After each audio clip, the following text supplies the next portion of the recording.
All right, everyone, I am going to call the docket. Just so you know, we didn't start this morning at 9 because we had, how many people did we have, Deputy Laura? Yes, of eighth graders, and they were doing their mock trial, and they were very good.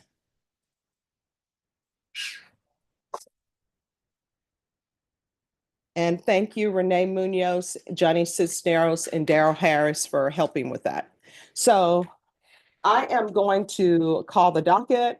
When I call the docket, please stand. Let me know you're not here. If you are shy, I'm going to assume you're not here and a warrant may be issued for your arrest, in which case Fiesta for you may be at the Bexar County Jail, and I know we don't want that.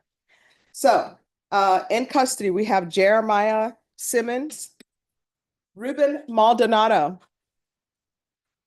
President, you have Judge Levy's on his way. He has some consistent transportation funding. Maybe we'll bring it. All right, thank you. Ramiro Guzman, custody, Jimmy Montalvo Jr. Here. Thank you. Alfredo Vasquez, custody, Quentin Francis. Jessica Alcocer, Conrado Vidari. James Kellogg, Eugene Navarro. Thank you. Jodeti Flores. Norman Hopwood, custody. I wonder if he's a part of the Hopwood decision. We shall find out if his family is related to that. Jeffrey Smith. Yes, Your Honor, with counsel. Thank you. Hilodoro Willers, custody. Thank you.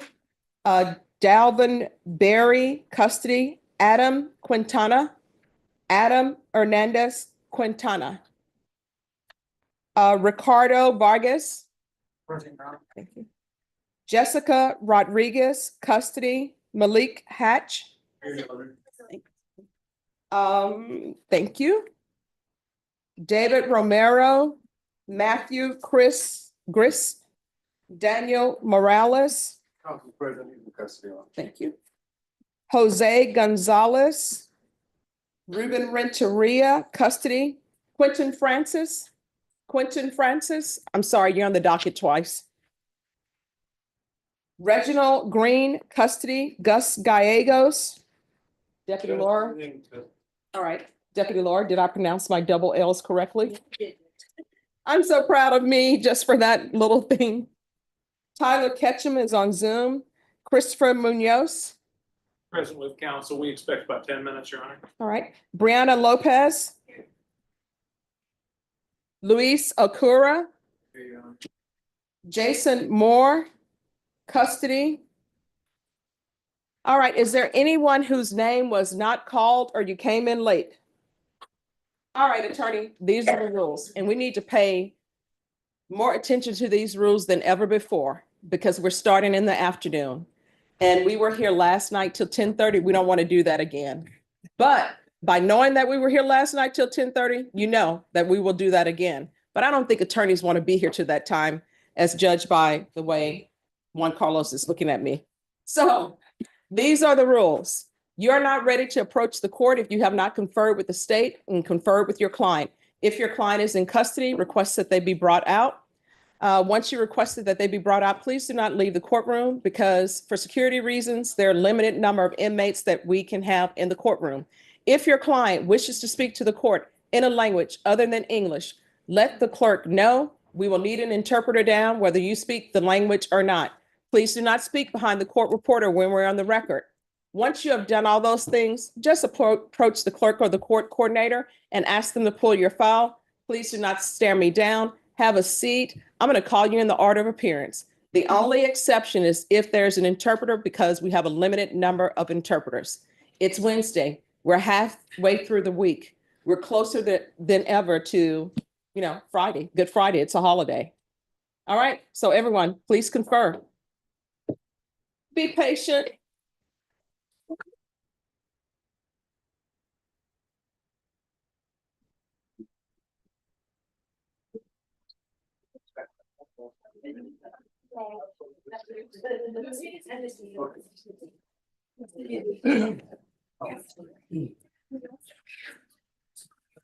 Those are eighth graders. Those are eighth graders this morning. Yes. That was I texted someone, said, yeah, there's a mock trial, but the kid sitting on the bench looks like he's about 12. Yeah, yeah, no, they were all eighth graders and they were so good. Yeah, he probably was 12. Well, that explains it. I guess I'm not as old as I thought I was.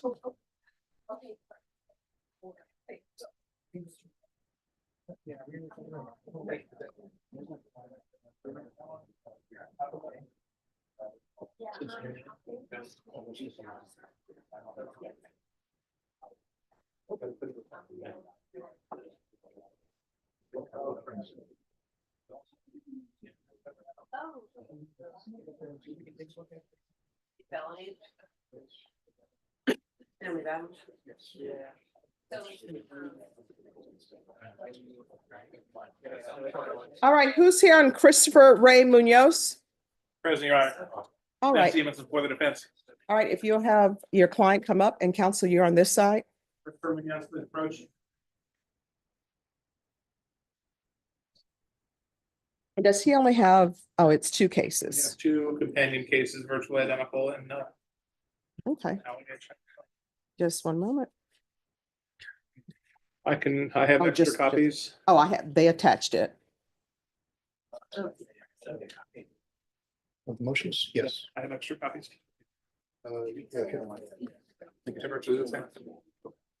And just give me a moment. I'm waiting for Odyssey to pull up your case for me. Sure. And the circles are going. Waiting on Odyssey. I don't think that's ever been said before. Mhm. You guys heard a lot of it. An intervention.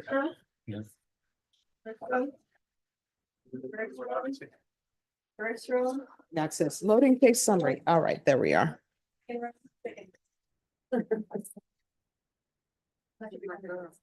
All right, and you want to change the conditions, correct? We have a couple of conditions that we would like to address due to how long the case has been on. All right, well, let me ask you this. Yes, Have you Your conferred with the state on this? I have.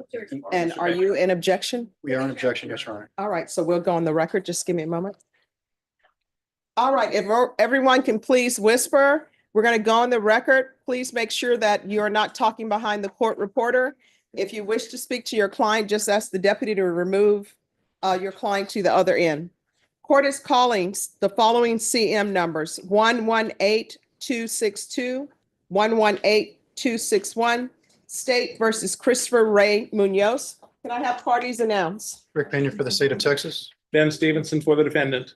And are you Christopher Ray Munoz? In each of these cases, the defense has filed a second motion to modify special conditions of release on bond. State, have you had a chance to review the motions? I have, Your Honor. And state, are you in objection? We are, Your Honor.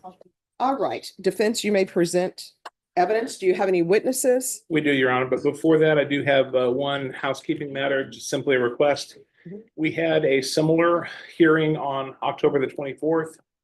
During that hearing, special concessions were made. The names of minors were mentioned and their addresses, home addresses, one of which was on a military base. Mhm. We found out later that Okay. the court proceeding was being broadcast live on YouTube, Mhm. and the persons named and the addresses ended up being targeted for harassment by That will be persons after removed. that.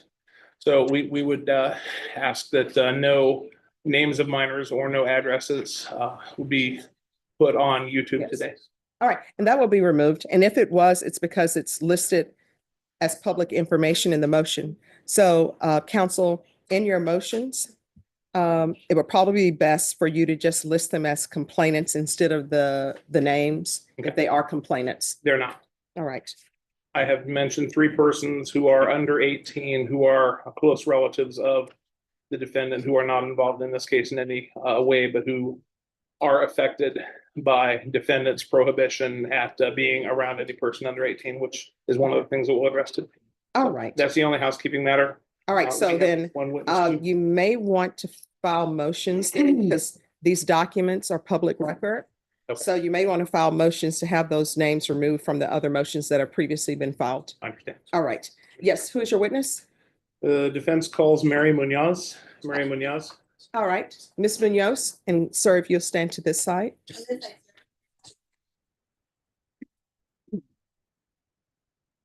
And counsel, she does not need to mention the names of the minors. I've read it in your motion. Yes, Your Honor. All right, can you raise your right hand for me?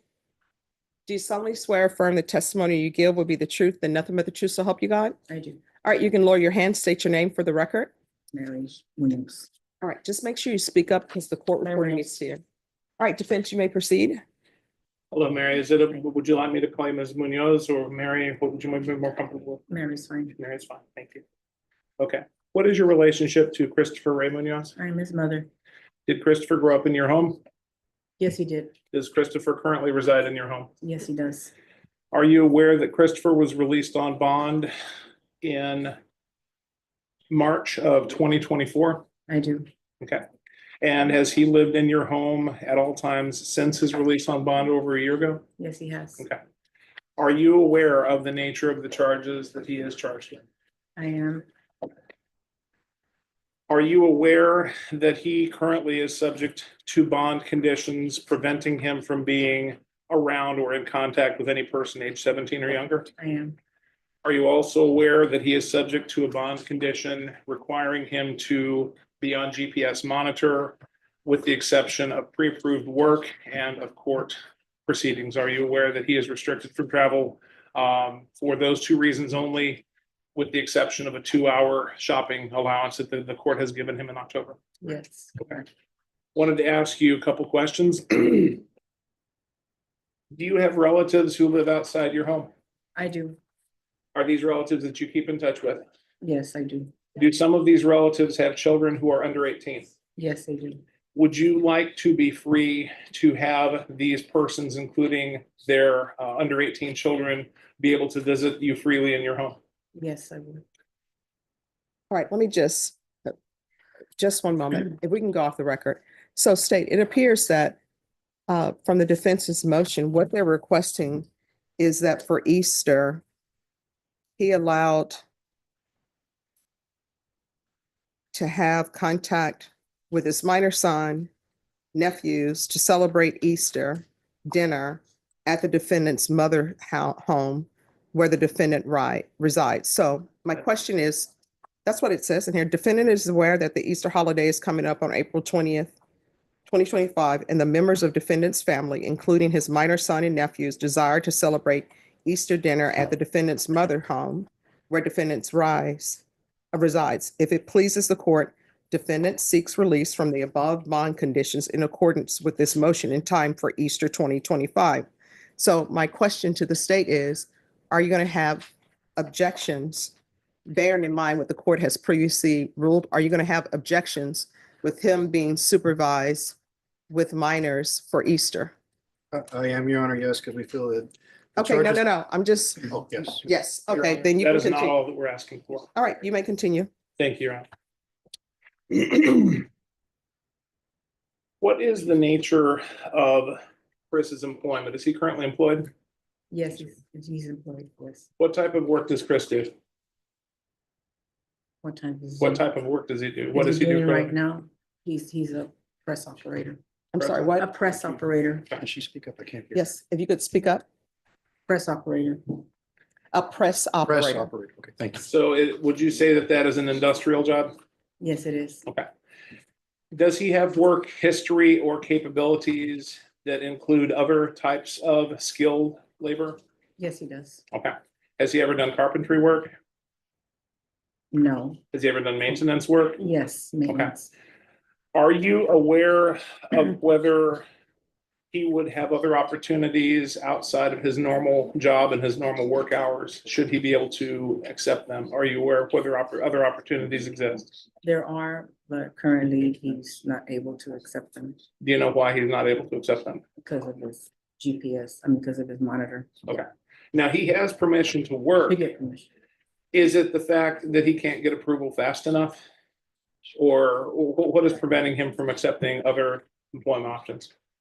Do you know? That fact of, he has to give, Okay.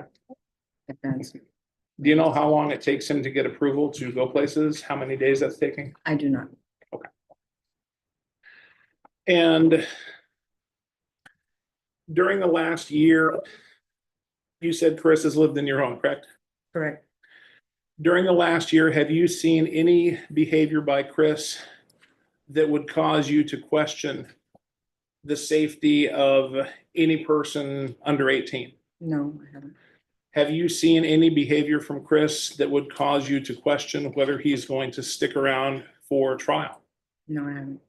Have you seen Chris break the law in the last year? No, he has Okay. not.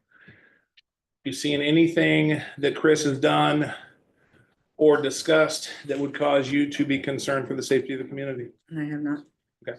Are you aware of whether Chris has gotten in trouble for violating any of his conditions of bond since he's been on bond? Do you know of any time he's violated? No, he has. Okay. I do not. Now, it would be easy to ask for relief just for one day. But you said that Chris has been on house arrest for over a year now. Yes, correct. So would you like Chris to be able to travel freely within Bear County? Yes, I would. Why? Why is that important? It's important because he needs to stay, for his well-being and his mental Okay. state. Now, are you concerned that he would go around the persons who have accused him in this case? Or are you concerned that he would go around them? I am not. No. Okay. And are you concerned for the safety of any of your minor relatives if he would be allowed to freely associate with them? No, I'm not. Okay. Do any of these relatives of yours ever have get-togethers at their homes, not at your home? Yes, they do. Okay. And are some of the children under 18 present at those gatherings? Yes, they are. Would you like for Chris to be able to go to those gatherings as well? Yes, I would. Do you think that it is healthy for Chris to be able to be at these family gatherings? Yes, I do. Okay. And do you have any concern if he is allowed to go to these family gatherings? Do you have any concern for anybody's safety? No, I do not. Pass the witness. State? Just a few questions. Ms. Munoz? Yes. You mentioned earlier you are aware of the charges pending against your son, correct? Yes, I am. That there are 2 separate cases pending against him? Yes, I am. And are you aware that these charges involve complainants under the age of 14? Yes, I am. Despite knowing that, you said you're feeling okay with him coming into contact with children under the age of 14? Yes. Okay.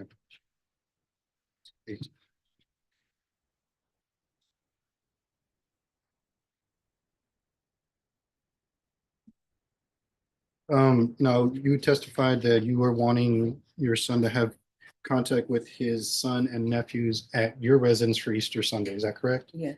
Is there no other means that you can think of for this to take place other than at your residence? Well, he wouldn't be able to see them if they were somewhere else, right? Well, could you go and see? Well, yes, but the purpose is for his son to see him. Because he hadn't seen him since Christmas.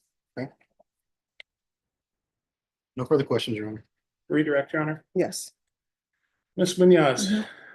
did you know that you are free to go visit your grandsons anytime you want to? Yes, Did I understand correctly that your concern was not so much that you're being isolated from your grandsons, but that Chris is? yes. More Chris. Before these allegations came up and before Christopher was arrested and released on bond, was he active as a father in his relationship with his son? Yes, he was very active with his son and his nephews. Without naming the son, how old is his son now? He's 9. Okay. Do you have any reason to believe that Chris's son misses being around his father? Yes, I do. Do you believe that Chris's son would be better off if he was allowed to be around his father? I believe he would. Now, it has been posited that you're asking for permission for him to be around family on Easter Sunday only, but that's not what you're asking, is it? I would very much like it for his nephews and his son to be able to visit, when the time specified. Because he was able to see his son on 3 times, every other week. He had cut overnight, weekend custody of him, and all that stopped when all this happened. So are you saying that Christopher is subject to a custody ruling and he is not able to do what the family law judge wanted him to? Correct.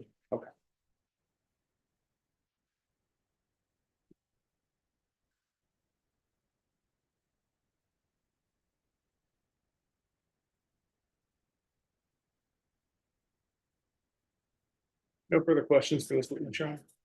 All right, I have any questions unless there's some objections to the court asking questions? No objection from the state. Defense has argument. That's all that we have left. Now, do you have any objections to me asking the witness any questions? No objections, Your Honor. All right. So I just have a few questions for you. Okay. Number one, do you know, and I'm not asking you about specific facts, but do you know anything about the nature of either of these cases? I just know what was told to me. Well, no. Just, do you know anything about the cases? That's yes or no? Do I know anything about? them? Yes. Like, for example, what he's charged with, what are the alleged Yes, I am. ages of the children, who the Yes. children are? Yes, All right. Now, your counsel mentioned something about a custody agreement. Do you know when that custody agreement was put in effect, and has that custody agreement been modified since these allegations? it has not been modified that I'm aware of, but he's making child support payments too. But I mean, has visitation, other than this court's orders, have visitations been changed on the civil side? I don't know, I'm not aware of that, but I just know that, he hasn't, because of the no contact with under 17. All right, then here's my other question, and you may not know the answer to this. Maybe the attorneys will be able to give this to me. Mhm. Do you know whether or not Child Protective Services was involved in this? In this On my case? grandson's side? No, just, was Child Protective Services involved at all in any of these cases? I believe I heard that they were, yes. All right, and did Child Protective Services do an investigation involving They didn't. your son and your grandson? Yes, they did.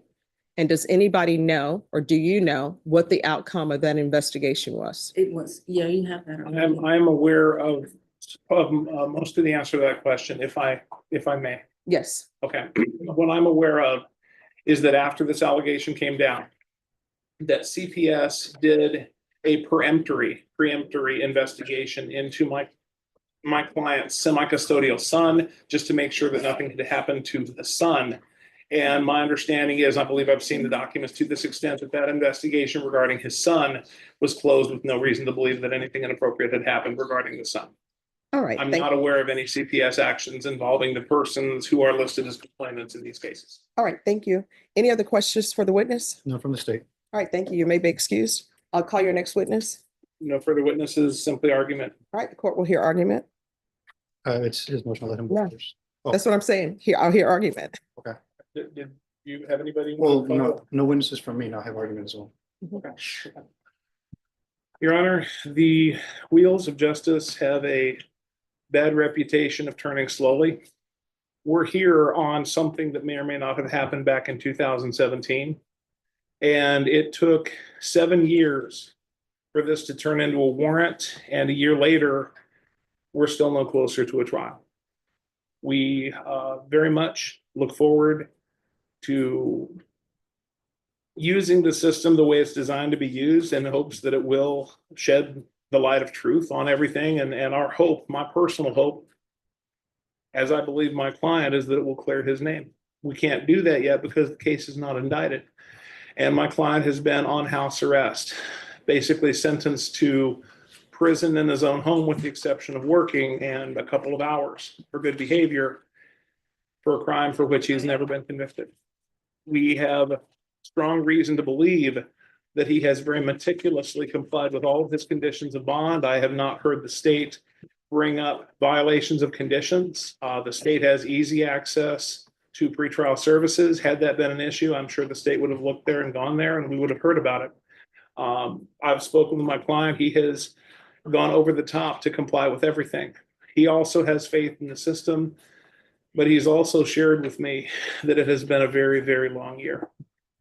And we're simply asking, as he has proven that he does not have to be kept at home at all times when not working, a preset job planned ahead of time, that he can be trusted with tracking only. Obviously, it's going to show where he is, but it's also going to show where he's not.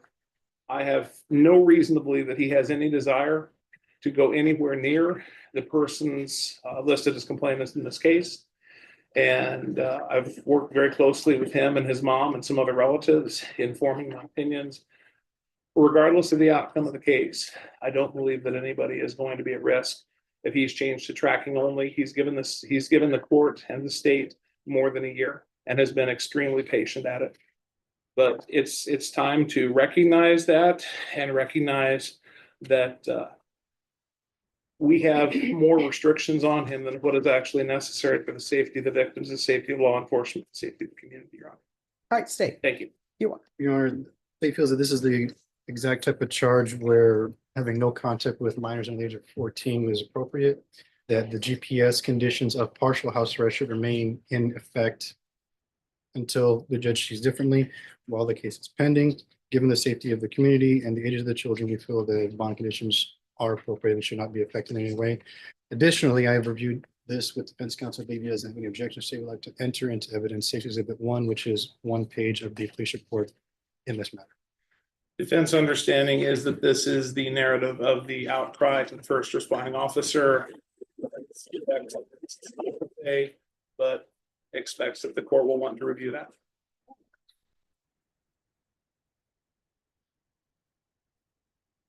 Oh, thank you. All right, so I have a few questions. And then maybe you all want to address this. Yes, Your Honor. And I understand about manpower. I understand all of this. But we were here on October 24th, 2024 for two cases that are CM cases. And we're still here on two cases that are CM cases. Obviously, it hasn't been taken to the grand jury. Maybe an investigation hasn't been completed. So when, if ever, I don't want to say if ever, when does the state anticipate moving this out of the criminal magistrate status?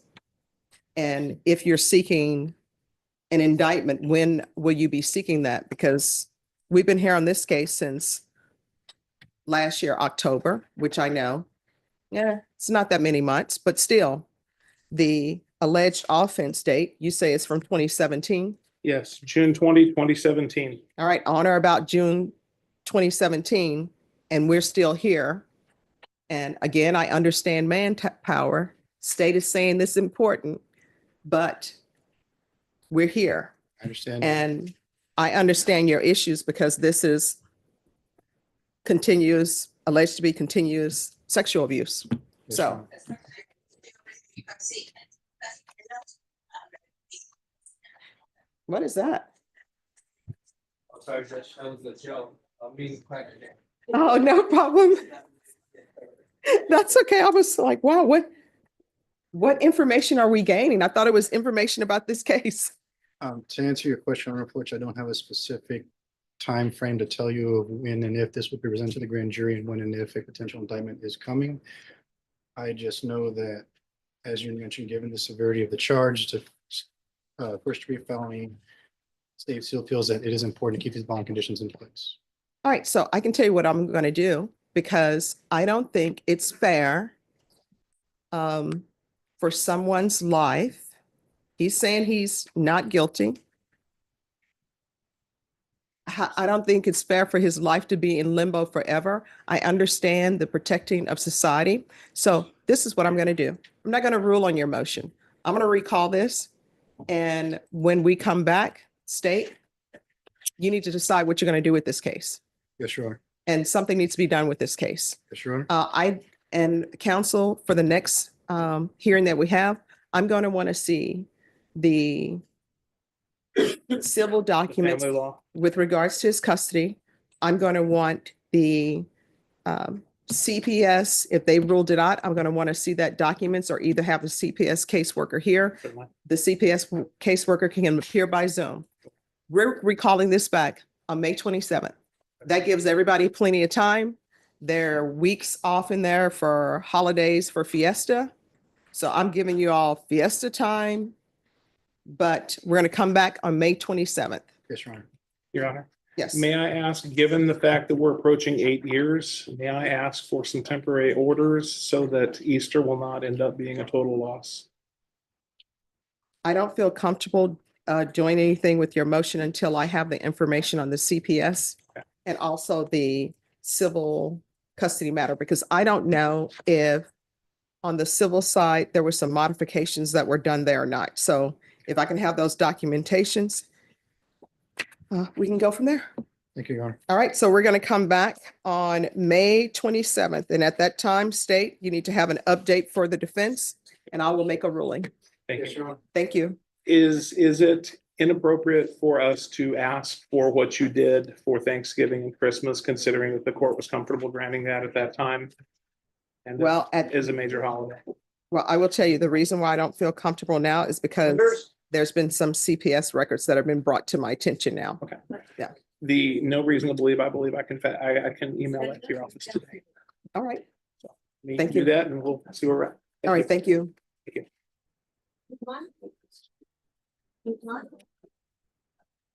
Ruben Maldonado. Present, Your Honor.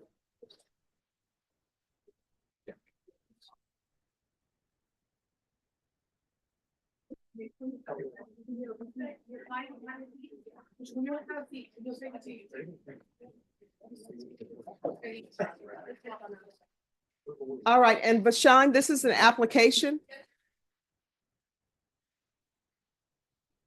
And this is criminal trial division.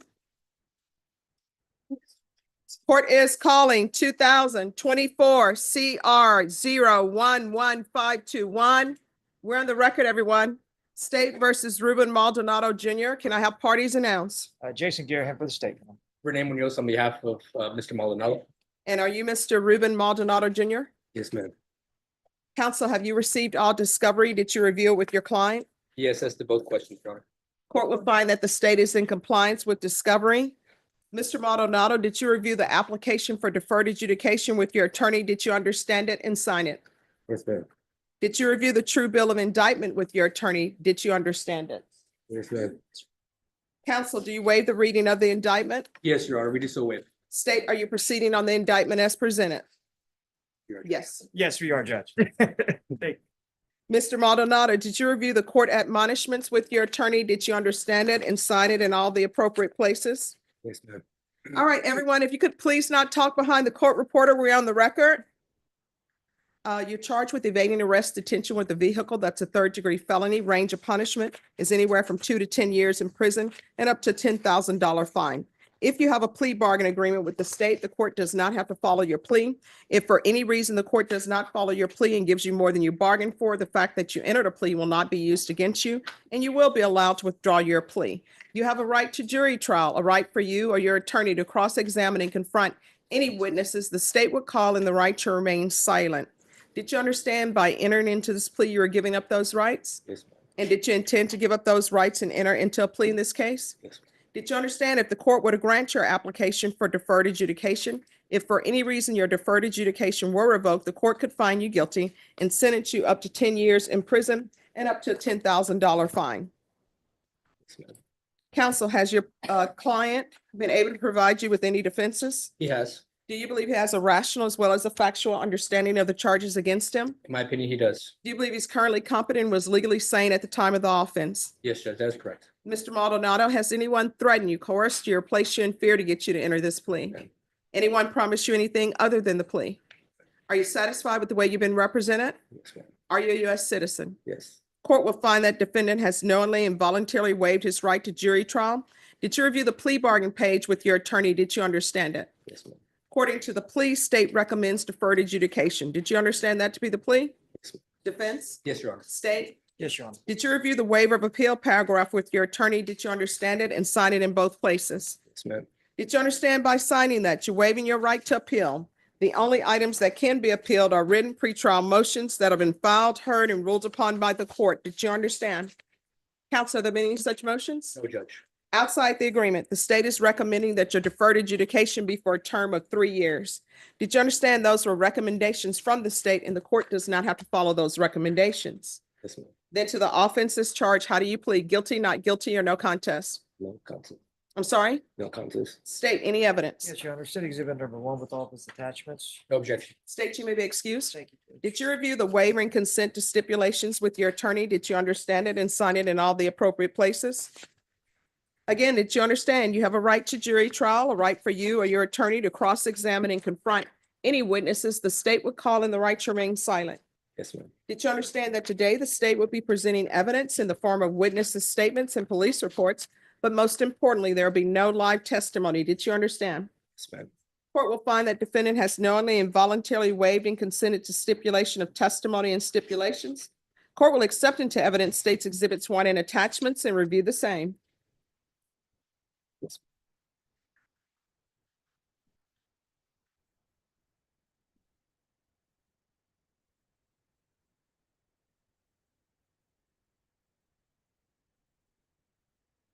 After reviewing states exhibits 1 and attachments, the court will find there is sufficient evidence to find you guilty. The court will defer finding of guilt as you applied for deferred adjudication. Are you proceeding with sentencing? Yes, Judge. Anything you wish to say on behalf of your client? We're asking for this honorable court to follow the negotiated plea bargain agreement. Client has limited criminal history, I believe just 1 misdemeanor conviction for fictitious display. Other than that, no other charges, Your Honor. So we're asking that the court enter this deferred adjudication on behalf of my client. All right, do you have any children? 1, Age? she is 13. All right, does she live with you? Do you have contact with her? Ma'am. Which one? Does she live with you? Who all lives in the household? Just me, my daughter, and my wife. All right. And who is Natalie Vanessa Perez? All right. So why are you all having marijuana in the vehicle? She was carrying it. It was just, And if you're drug tested today, what are the results going to be? And you need to be honest. I'm sorry, I'll come back in. when's the last time you used? It's been months. And what have you been using in the past? Marijuana. All right, so just marijuana is not a good thing. You have a 13-year-old who's looking up to you. You understand? All right. How far did you go in school? 11th grade. What do you do for work? I do detailing. All right, this is what the court is going to do. 3 years deferred adjudication, regular reporting by Zoom or in person, regular random UAs, 100 hours of community service restitution. I'm going to order parenting classes. Once those are completed, the community service hours will be deemed satisfied. I'm going to field visits 1 time per month until further notice. Probation, please make sure probation checks on the children and investigate the home for drugs. Proof of employment within 30 days. No employment as a home health care provider or with minors. The reckless driving course.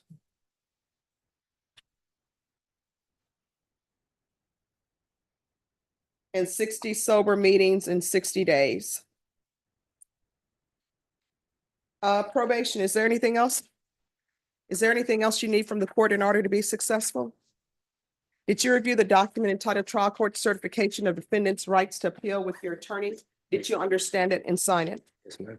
Because this is a plea bargain agreement, because I followed your plea bargain agreement, because you waived your right to appeal, you do not have the court's permission to appeal. Do you understand? Yes, ma'am. All right, we can go off the record. Here's the thing.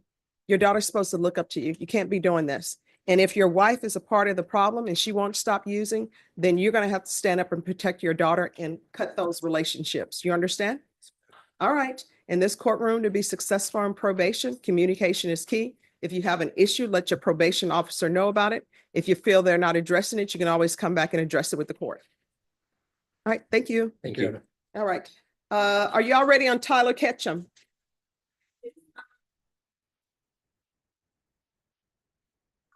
Yes. And I will hand you the file back just as soon as I put it in the system.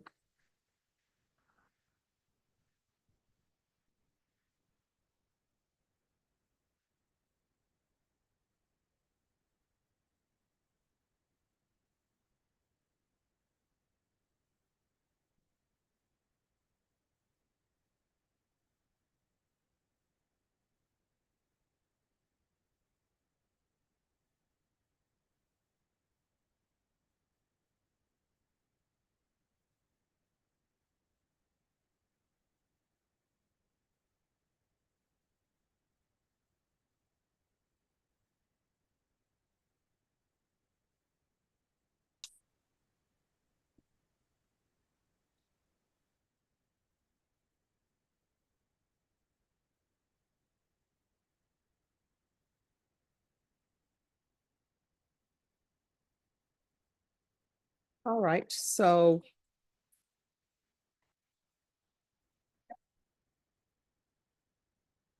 Can you give that to Deputy Laura?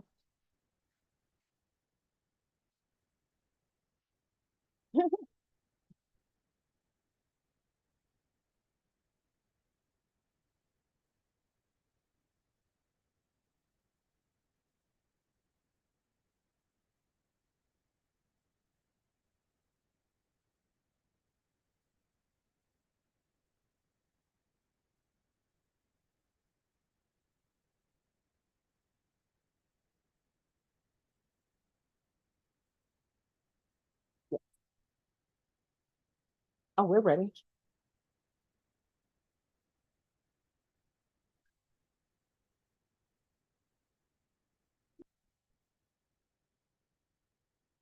Oh, okay. All right, are you all ready on Ketchum? Yes, he is. Okay. So Judge, this was just a compliance hearing, so that Mr. Ketchum could give you an overall status on the treatment that he's receiving in Austin, if he's been placed into the program and so forth. All right, Mr. Ketchum, if you can unmute for me, please. Hello, Mr. Yes, ma'am. Ketchum. Hi, so give me an Hello. update. How are things going? Things are going well. I'm set up here at the new entry program with the VA in Austin. Working with Jolene Grzyzik, as far as getting into the Veterans Treatment Court. Okay.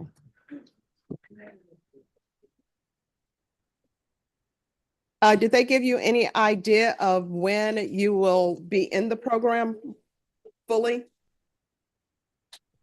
They haven't yet. No, Your Honor.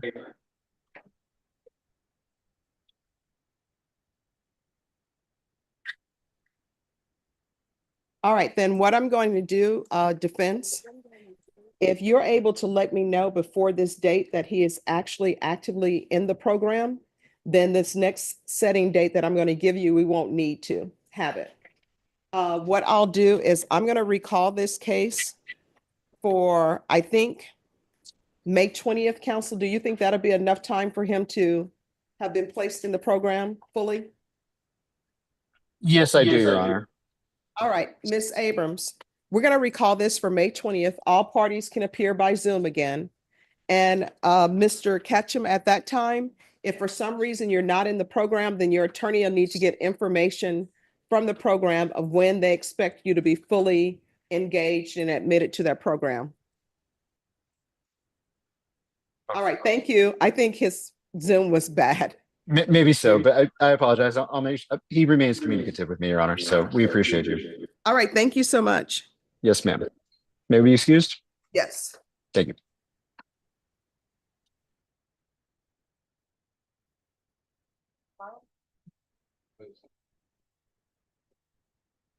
Oh, yes. Okay, you can sign off. We're going to bring you back on May 20th and you can appear by Zoom.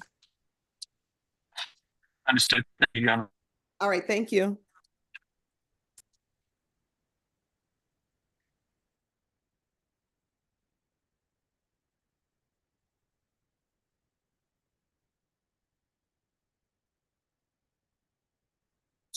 Jose Gonzalez. All right, who's his attorney? Oh, the sticky note got.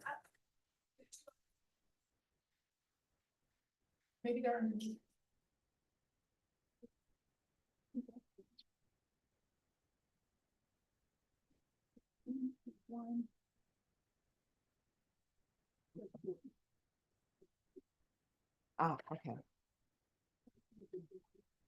All right, Mr. Gonzalez, if you can come down, please.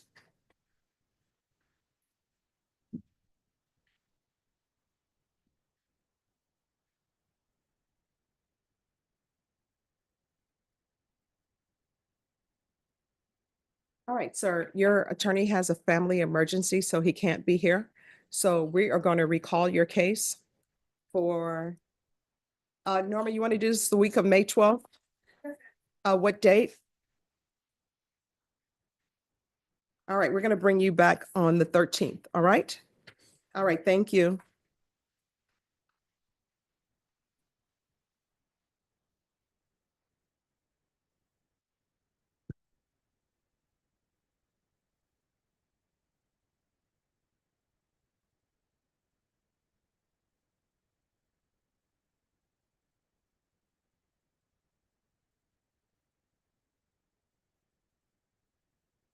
Um, Probation, Gonzalez is being recalled for the 13th.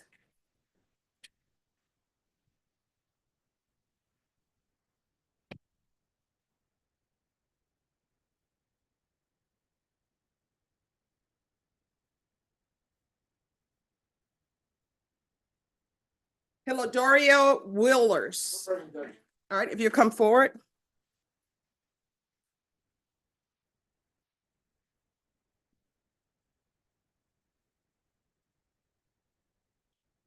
All right, on this case, where are we on discovery? Judge, we're in the process of downloading all the discovery. I just talked to the state. We're still conferring, but I want to review all the, make sure I have all the discovery. Review with my client.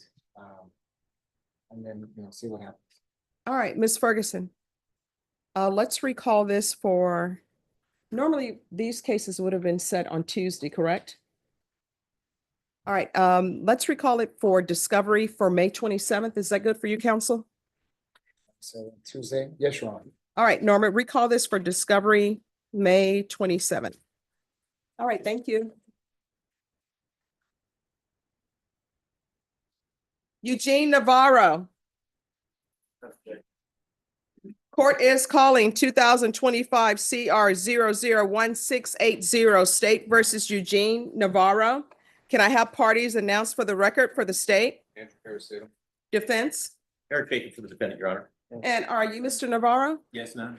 Counsel, have you received all discovery? Did you review it with your client?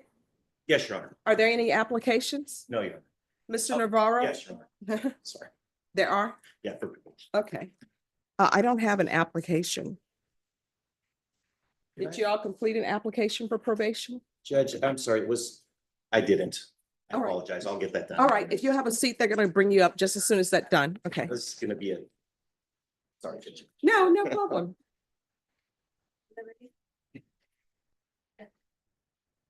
Who's here? I'm Brianna Lopez. All right. All right, thank you.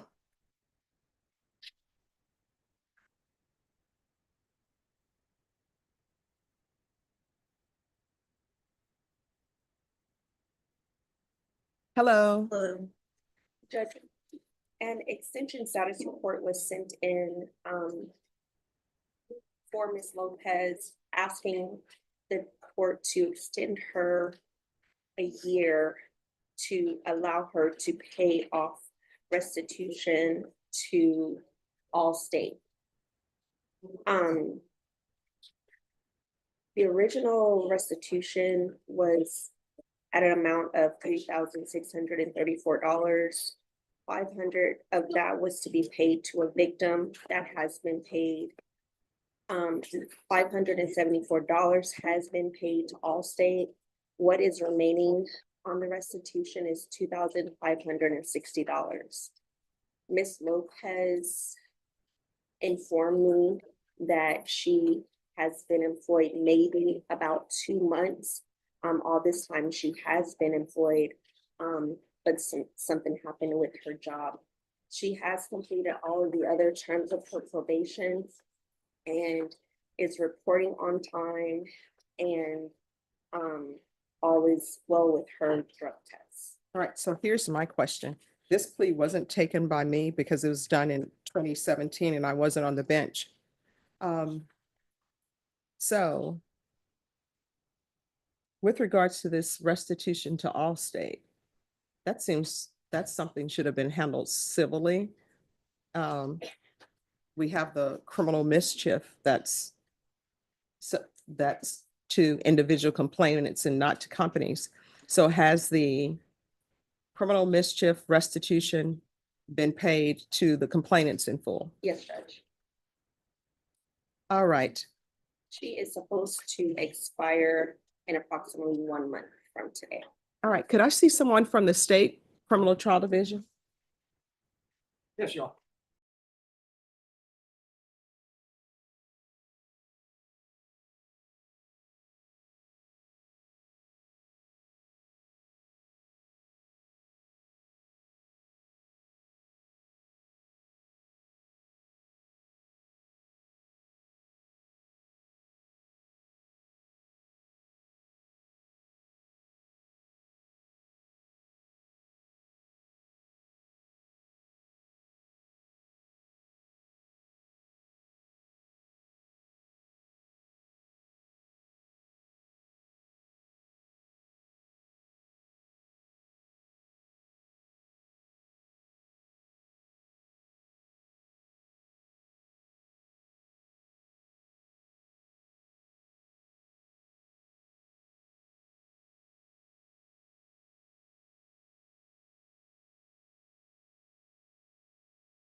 All right, what have you learned from this?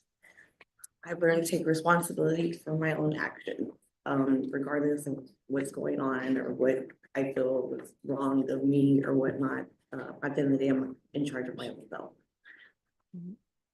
And what was this criminal mischief? What was this about? I messed up a car, or I scratched a car. All right, was this over a guy?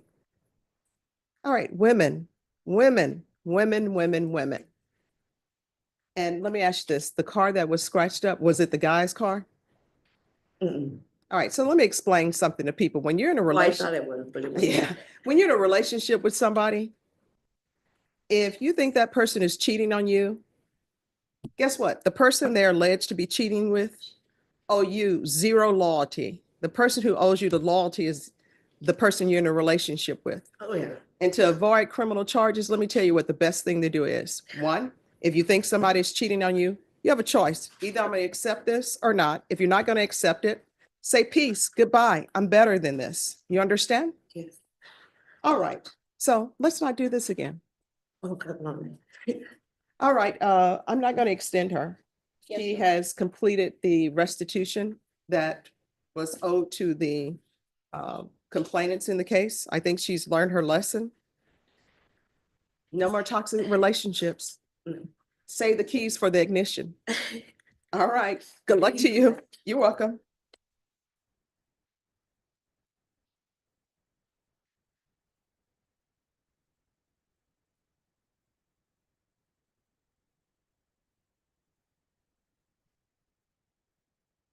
Parado Vidari. I know I butchered the last name. I'm sorry. Yes. Daniel? Good afternoon, Your Honor. Good afternoon. So where are we on Discovery Council? Judge, I've almost got all of it. There are some missing police reports from the date of the incident on this burglary of habitation case. And is this criminal trial division? It is criminal trial. And have you spoken to them about I that? have, and spoke to Andrew. Okay. Andrew's made an offer. We've rejected the offer. Andrew knows what I need. I'm sure that he will produce it expeditiously. Would like to be put on the trial docket for the burglary of a habitation case. All right, this is what I'll do. I'm going to put you on the plea deadline docket because I want to make sure that you have all the police reports. Ms. Ferguson, set this for a plea deadline date, May 13th. Thank you, Your Honor. And state at that time, make sure he has all the discovery. You all be prepared to sign a discovery acknowledgement. And sir, on that date, you need to let the court know whether or not you've reached an agreement with the state. If you have not, your next court date will be a jury trial date. Do you understand? Yes, ma'am. And counsel, if you can discuss with your client and discuss with the state whether you would like a bench trial or a jury trial. Will do, Your Honor. All right. And what I can tell you, if you come to me for a bench trial, if the state proves their case beyond a reasonable doubt, I'm finding you guilty. Well, I was overhearing you what you said right now about the women being in a relationship. That's all this has to do is. No. Here's the thing. Don't plead your love case to me, all right? All right, good luck to you. Uh-huh. Malik Hatch.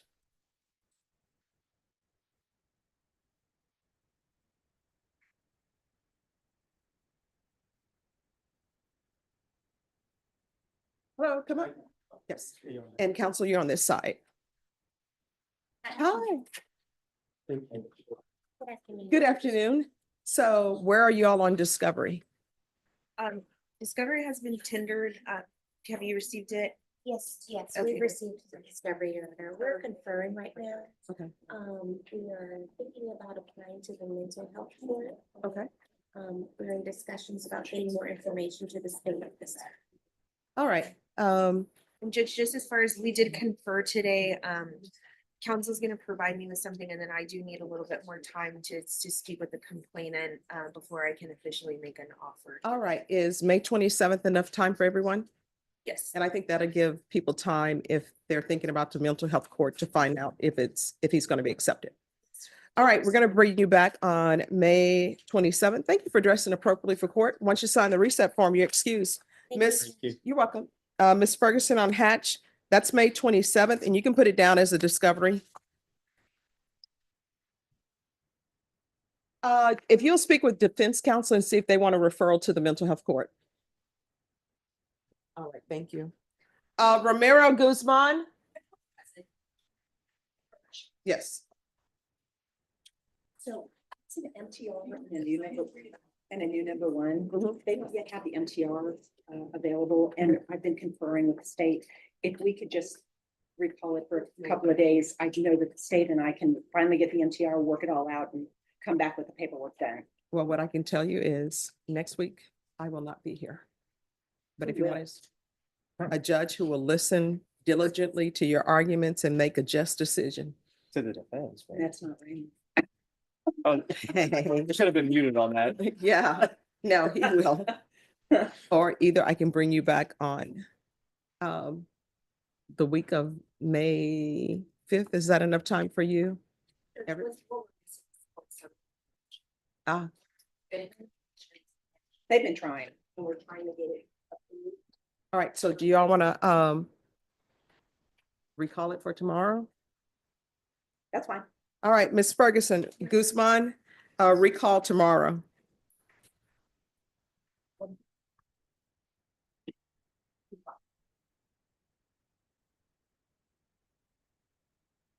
Okay. All right, Norma, on Jody Flores, defense counsel is ill. Are they on bond? Oh, in the jury box. Jody Flores? Who is Jody Flores in the jury box? Jody Camilo Flores? Oh, Joe Eddie. Okay, your note says they're in the box. You have some in the back too, Judge? All right. Too many inmates. All right, so on him, he's being recalled. His attorney is out with the flu.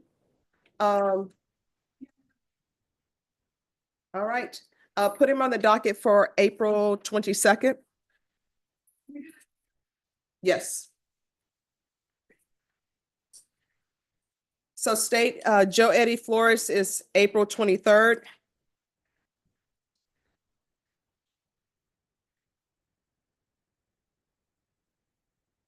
James Kellogg, your case is being recalled for tomorrow. Your attorney is unavailable.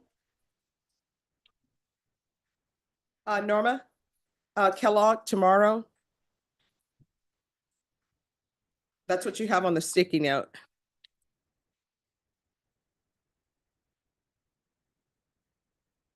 Ricardo Vargas. Who's the attorney? All right, the attorney needs to be here to present them.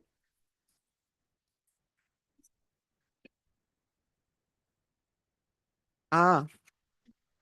All right, thank you. Alfonso Cabanas. Has he already left?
I will bring it out.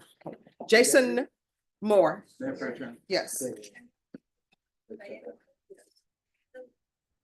Are you all ready to proceed on the motion to revoke? Yes. The veterans treatment for people were. All right, once they come back, Walked out, yes. once they come back, I'll take you up.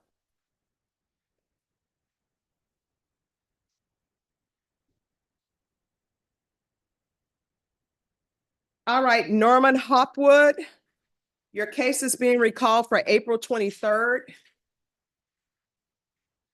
Let me see.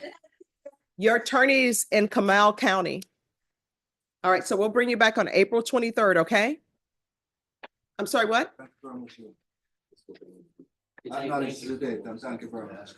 Oh, you're welcome. Thank you.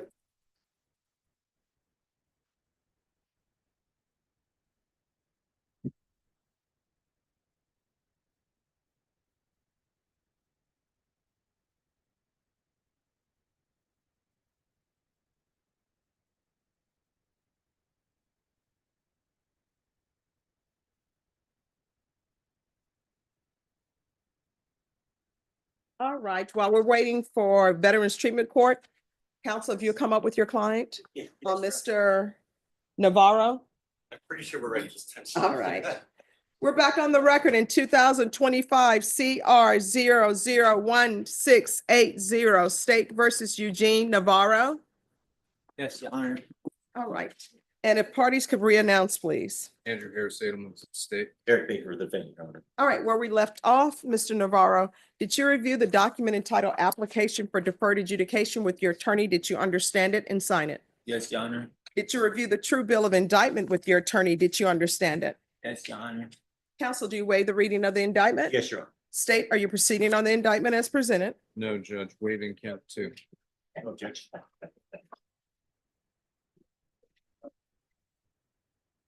Did you review the court admonishments with your attorney? Did you understand it and sign it in all the appropriate places? Yes, Your Honor.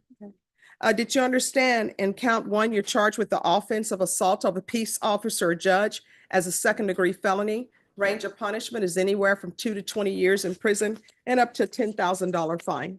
Yes, Your Honor. If you have a plea bargain agreement with the state, the court does not have to follow your agreement. If for any reason the court does not follow your agreement, gives you more than you bargained for, the fact that you entered a plea will not be used against you, and you will be allowed to withdraw your plea. You have a right to jury trial, a right for you or your attorney to cross-examine and confront any witnesses the state would call, and the right to remain silent.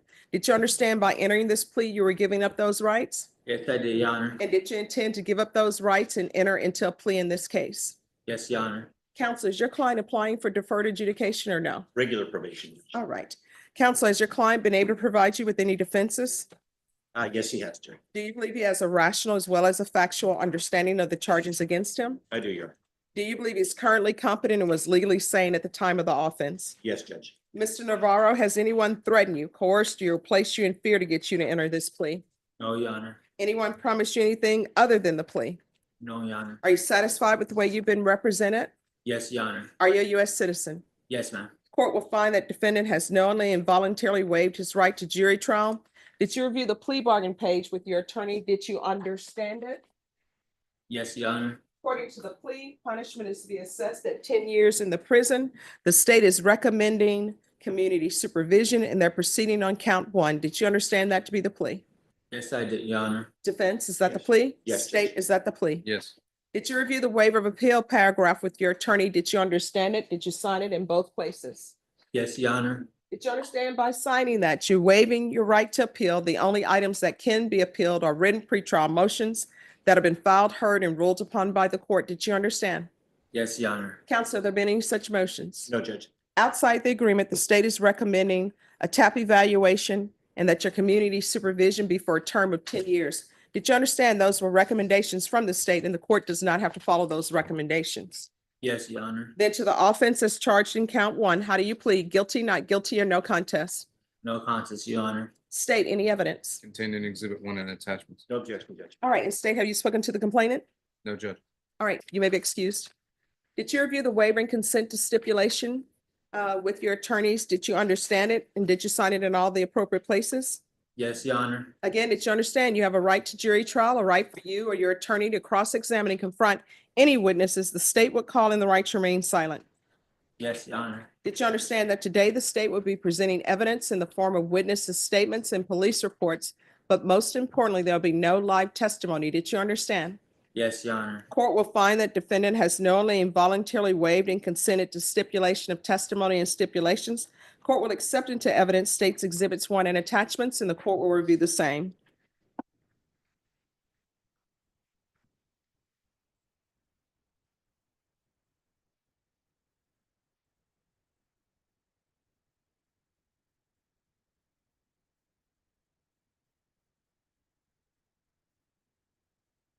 All right, after reviewing states exhibits 1 and attachments, the court will find there is sufficient evidence to find you guilty, and the court will find you guilty. Are you proceeding with sentencing? We would ask to judge, yes. Anything you wish to say on behalf of your client? Yes, Your Honor, just briefly, my client had told me that he, as part of this probation, is requesting inpatient treatment for his alcoholism. Feels it's the basis for not only this problem, but some of his past problems. That was a specific request. He wants to do that. He's motivated to do that, and asked that you make that a part of his conditions of probation. All right. Do you have any children? No, ma'am. Do you have any family support here? No, ma'am. All right, so who are your relatives? Well, yes, my grandma, she's a supporter. That's where I go and stay at. All right. How far did you go in school? I went to the 8th grade, ma'am. All right, so when's the last time you had employment? Employment was it's probably about half a year ago, a year and a half ago. All right, so why did you drop out of school? What happened? I dropped out of school because I was failing classes and I was already too old to be in school. So that's when I decided to drop out. All right, what do you mean you were too old to be in school? I was gonna be 18 in the 8th grade. Okay. All right, so were you in any type of classes, disability classes or anything like that? Yes, I went to GED classes, but what happened is the school did close down on me. So after that, I got a little bit discouraged and I just been trying, looking for work back in the streets, like odd jobs. All right. And so, and I'm just trying to find what level you're on, because here's the thing. All of us start at a particular place where we're constantly learning and growing. So I'm trying to understand some things about you so I can make conditions that are conditions that you can be successful at as if you try, all right? Yes, ma'am. So do you have any problem with reading or writing? No, ma'am, not at all. Okay. All right, this is what the court is going to do. The court will sentence you to 10 years in the prison, suspended and probated for 6 years. There's going to be regular reporting by Zoom or in person, regular random UAs. This is what I want done in custody. I want a referral to felony drug court, a TAP evaluation. And Ms. Abrams, if you could let probation know that he dropped out at 8th grade, please, so they'll be aware. There's going to be 100 hours of community service restitution. You can either do the community service hours, or you can work on getting your GED or trade school certification. I'm not going to order you to get your GED or trade school certification. I'm going to give you a choice. Either you can do the 100 hours, which will be in the heat, because it's San Antonio, or either you can do the GED or trade school. Yes, Your Honor, thank you. And I'm going to want 90 sober meetings in 90 days. Anger management course. Proof of employment within 30 days. No employment as a home health care provider with minors. And probation, he may need some kind of employment help, because I don't know what skills he would have. Field visits 1 time per month until further notice. And that's just to keep you on track. Yes, Your Honor. Probation, is there anything else he needs? Anything else you need from the court to be successful? No, Your Honor. All right, did you review the document entitled Trial Court Certification of Defendant's Rights to Appeal with your attorney? Did you understand it and sign it? Yes, Your Honor. Because this is a plea bargain agreement, because I followed your plea bargain agreement, and because you waive your right to appeal, you do not have the court's permission to appeal. Because this is a felony conviction, you're not allowed to own or possess any weapons or ammunition. If you have a question about that, you need to speak to your attorney. You understand?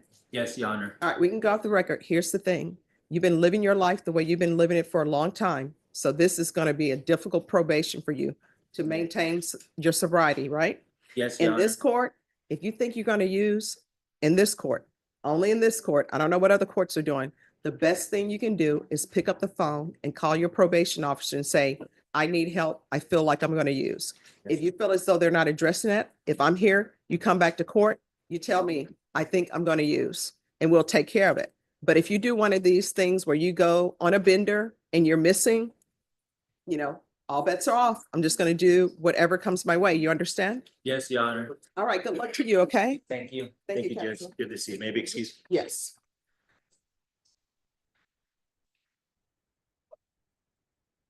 Oh, Norma. So you say this attorney is on vacation till August 28th? No, I'm sorry, it's 28. I'm sorry. Okay. All right, so on Gris then? Is he in oh, he's in jail. Norma, on Grist, recall this for May 8th. Yes. State Matthew Grist, and it's criminal trial division. Recall for May 8th, attorneys on vacation. All right, who's the person who had veteran treatment court?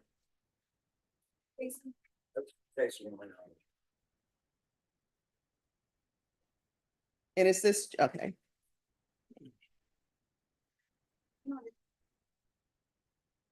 So what are we doing here? Your Honor, when Mr. Moore was placed on community supervision, he wasn't on for that long a period of time. He's a veteran. He's been diagnosed with bipolar disorder. All right, so are we proceeding with the motion? Well, don't know. Speaking to the Veterans Treatment Court and the prosecutor, the recommendation from the probation office, Your Honor, was to continue him on and to refer him to the Veterans Treatment Court. Okay, That was Ms. Reyna, the probation officer. all right, we're gonna see where we are. Are y'all ready to proceed on the motion to revoke? I don't think we have an agreement quite yet, Your Honor. Well, let's do this. If y'all want to proceed on the motion to revoke, we'll proceed on the motion to revoke, and I will make my ruling if y'all don't have an agreement. But if y'all need more time to discuss it, y'all can step back and discuss it and see if you can come to an agreement. I think that'd be beneficial. Okay.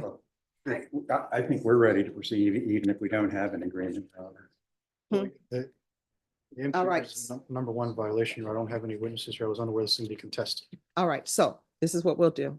If y'all step back, I think the probation officer wants to speak to the state, and just give me 5 minutes, well, whatever time she needs, whatever time they need.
All right, and everyone, just give the court 5 minutes, please.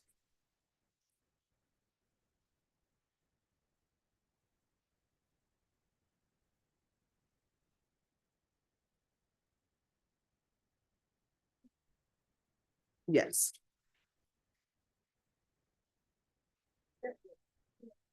Oh, no problem. All right, everyone, we're on recess just briefly.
All right, have you all worked out the case with the Veterans Treatment Court? Yes, Your Honor. May we approach? Yes. And let me see if I can find your client's file. All right, Jason Moore. So. Yes. Ashley Jones for the state, Your Honor. Oh, I mean, well, what are y'all requesting on this? In speaking with the Veterans Treatment Court, our understanding is that they will have a decision on whether he is accepted or not on May 29th.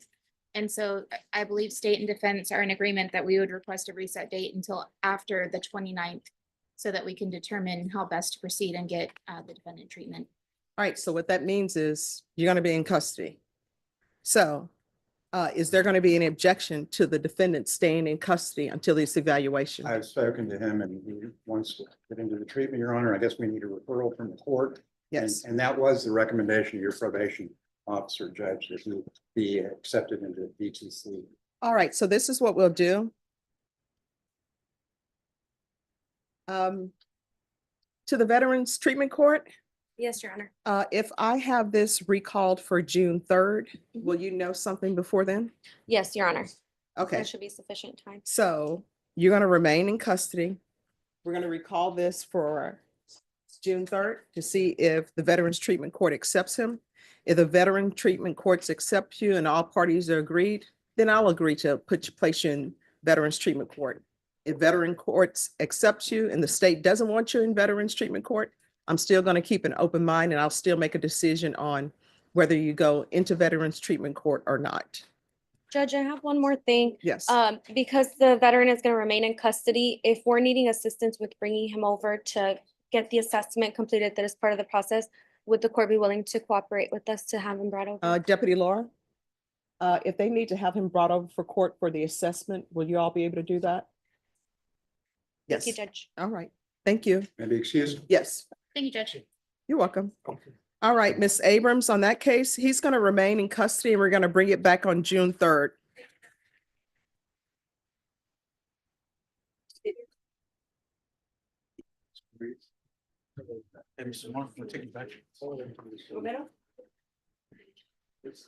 All right, who is here on Alfredo Vasquez?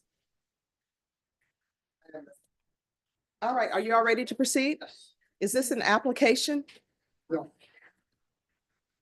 All right, Ms. Abrams, this is not an application. Court is calling 2025 CR 000450, State versus Alfredo Vasquez Jr. Can I have parties announced? Jason Jerry here for the state, Your Honor. Mike available, Mr. Vasquez. And are you Mr. Vasquez? Yes, Your Honor. Counsel, have you received all discovery? Did you review it with your client? Yes. Court will find that the state is in compliance with discovery. Mr. Vasquez, did you review the true bill of indictment with your attorney? Did you understand it? Yes, Your Honor. Counsel, do you waive the reading of the indictment? Yes, we do. State, are you proceeding on the indictment as presented? No, Your Honor, we're waiving the enhancement paragraphs and proceeding on the state jail. No objections. Did you review the court admonishments with your attorney? Did you understand it and sign it in all the appropriate places? Yes, Your Honor. Did you understand you're charged with theft of a property, $2,500 or more as a state jail felony? I'm sorry, $2,500 or more with 2 or more previous convictions. Did you understand? Yes, Your Honor. It's a state jail felony. Range of punishment is anywhere from 180 days up to 2 years in the state jail facility and up to a $10,000 fine. If you have a plea bargain agreement with the state, the court does not have to follow your plea. If for any reason the court does not follow your plea and gives you more than you bargained for, the fact that you entered a plea will not be used against you and you will be allowed to withdraw your plea. You have a right to jury trial, a right for you or your attorney to cross-examine and confront any witnesses the state would call, and the right to remain silent.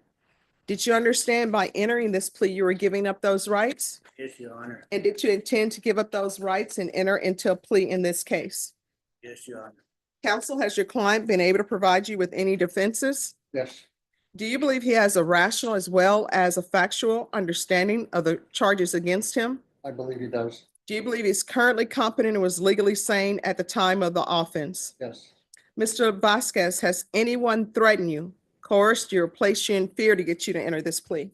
No, Your Honor. Anyone promise you anything other than the plea? No, Your Honor. Are you satisfied with the way you've been represented? Yes, Your Honor. Are you a U.S. citizen? Yes, Your Honor. Court will find that defendant has knowingly and voluntarily waived his right to jury trial. Did you review the plea bargain page with your attorney? Did you understand it? Yes, Your Honor. According to the plea, punishment is to be assessed at 1 year in the state jail facility. There's $1,000 fine and there are no applications. Did you understand that to be the plea? Yes, Your Honor. Defense? Yes. State? Yes, Your Honor. Did you review the waiver of appeal paragraph with your attorney? Did you understand it and sign it in both places? Yes, Your Honor. Did you understand by signing that you're waiving your right to appeal? Yes. The only items that can be appealed are written pretrial motions that have been filed, heard, and ruled upon by the court. Did you understand? Yes, Your Honor. Counsel, are there any such motions? No, ma'am. Then to the offense, how do you plead? Guilty, not guilty, or no contest? No contest. State any evidence. Yes, Your Honor. State exhibit number 1 with all of its attachments. No objection. State you may be excused. Did you review the document entitled Waiver and Consent to Stipulation of Testimony and Stipulations with your attorney? Did you understand it and sign it in all the appropriate places? Yes, Your Honor. Again, did you understand you have a right to jury trial, a right for you or your attorney to cross-examine and confront any witnesses the state would call and the right to remain silent? Yes, Your Honor. Did you understand that today the state will be presenting evidence in the form of witnesses' statements and police reports? But most importantly, there will be no live testimony. Did you understand? Yes, Your Honor. Court will find that defendant has knowingly and voluntarily waived and consented to stipulation of testimony and stipulations. Court will accept into evidence states exhibits 1 and attachments. The court has reviewed the same. The court will find there is sufficient evidence to find you guilty, and the court will find you guilty. Are you proceeding with sentencing? Yes, ma'am. Anything you wish to say on behalf of your client? The client just asked that you follow the recommendation by the state. All right, the court will follow your agreement. The court will sentence you to 1 year in the state jail facility, give you credit for any time served. There's $1,000 fine, time and money to run concurrent. And I request the therapeutic community. It doesn't increase the time that you're in custody, but it's to help you maintain your sobriety. Did you review the document entitled Trial Court Certification of Defendant's Rights to Appeal with your attorney? Did you understand it and sign it? Yes, Your Honor. Right, because this is a plea bargain agreement, because I followed your plea bargain agreement, and because you waived your right to appeal, you do not have the court's permission to appeal. Because this is a felony conviction, you're not allowed to own or possess any weapons or ammunition. If you have a question over what a weapon or ammunition is, you'll need to speak to an attorney. Do you understand? Yes, Your Honor. All right, we can go off the record. How old are you? 59. right. I'll be 60 Oh, when? in July. All right, so here's the thing. You're gonna have to make a decision on whether you want to spend your birthdays, right? You can spend your birthdays in the free world, or you can spend your birthdays in and out of prison. And you're gonna get to the point where it's gonna get tiring and you're gonna find out all of your life is spent in prison. If you have a drug problem or alcohol problem, they have plenty of places that are free.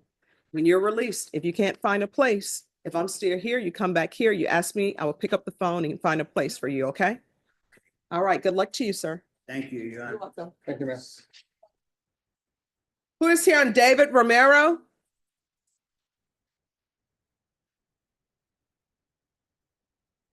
Probation, this is an application.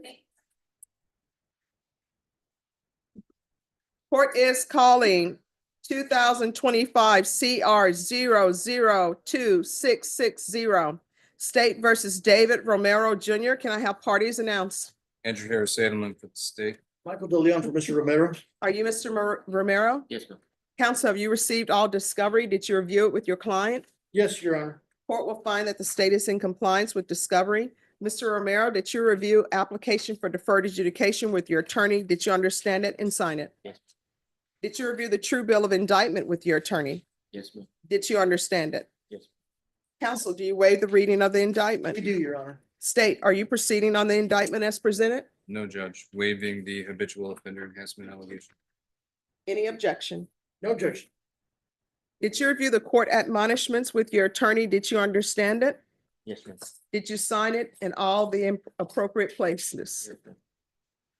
Did you understand you're charged with possession of a controlled substance, penalty group 1, 4,200 grams, that's a second-degree felony. Range of punishment is anywhere from 2 to 20 years in prison and up to a $10,000 fine.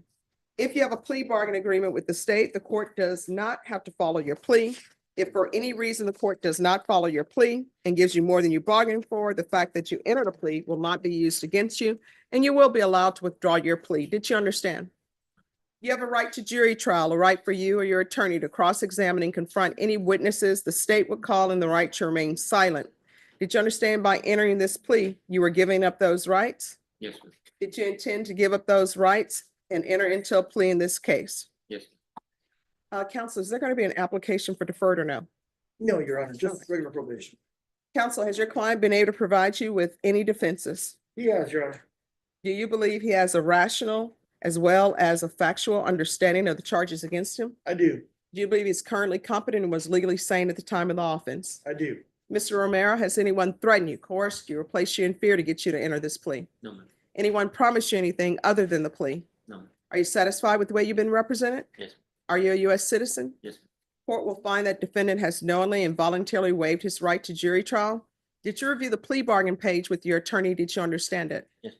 According to the plea, punishment is to be assessed at 4 years in the prison, and the state recommends community supervision. Did you understand that to be the plea? Yes, sir. Defense? That's correct, Your Honor. State? Yes. Did you review the waiver of appeal paragraph with your attorney? Did you understand it and sign it in both places? Did you understand by signing that you're waiving your right to appeal? The only items that can be appealed are written pretrial motions that have been filed, heard, and ruled upon by the court. Did you understand? Yes. Counsel, have there been any such motions? No motion, Your Honor. Outside the agreement, the state is asking for a TAP evaluation and that your community supervision be for a term of 4 years. Did you understand those were recommendations from the state and the court does not have to follow those recommendations? Yes. Then to the offenses charged, how do you plead? Guilty, not guilty, or no contest? State, any evidence? Contained in exhibit 1 and attachments, Judge. No objection, Your Honor. All right, state, you may be excused. Did you review the waiver and stipulations with your attorney? Did you understand it and sign it in all the appropriate places? Yes. Again, did you understand you have a right to jury trial, a right for you or your attorney to cross-examine and confront any witnesses the state would call, and the right to remain silent? Yes. Did you understand that today the state will be presenting evidence in the form of witnesses' statements and police reports? But most importantly, there'll be no live testimony. Did you understand? Yes. Court will find that defendant has knowingly and voluntarily waived and consented to stipulation of testimony and stipulations. Court will accept into evidence states exhibits 1 and attachments and review the same.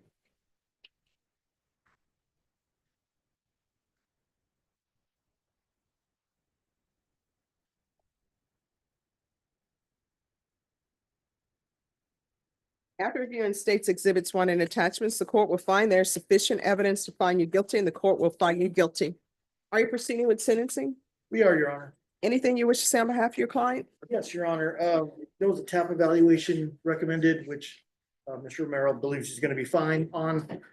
We would ask the TAP evaluation be done out of custody, only because he has a job waiting for him, a break check, ready to go back at a moment's notice. He has been in custody since December 5th to 2024. So being in custody for 5 months, he's ready to get back out and get back to work. Yes, ma'am. And he's going to make all his appointments. I've explained that to him, Your Honor. All right, do you have any children? Yes. What are their ages? 31, the youngest 21. Do you have any grandchildren? I got 6. And what are their ages? The youngest one is 5 and the oldest is 10. Okay. And how often were you using? Very once in a while, just What does that mean?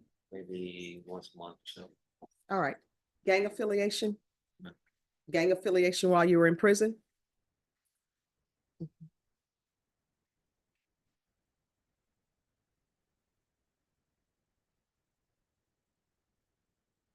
All right, this is what the court is going to do. The court is going to sentence you to 4 years in the prison, suspended and probated for 5 years.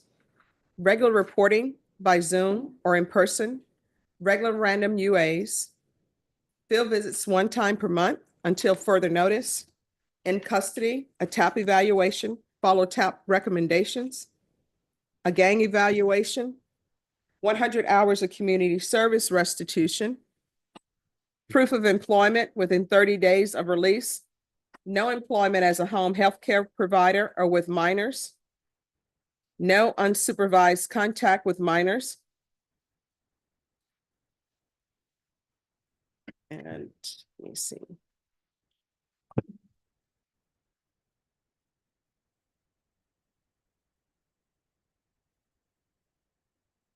and restitution, if any, to SAPD for drug testing.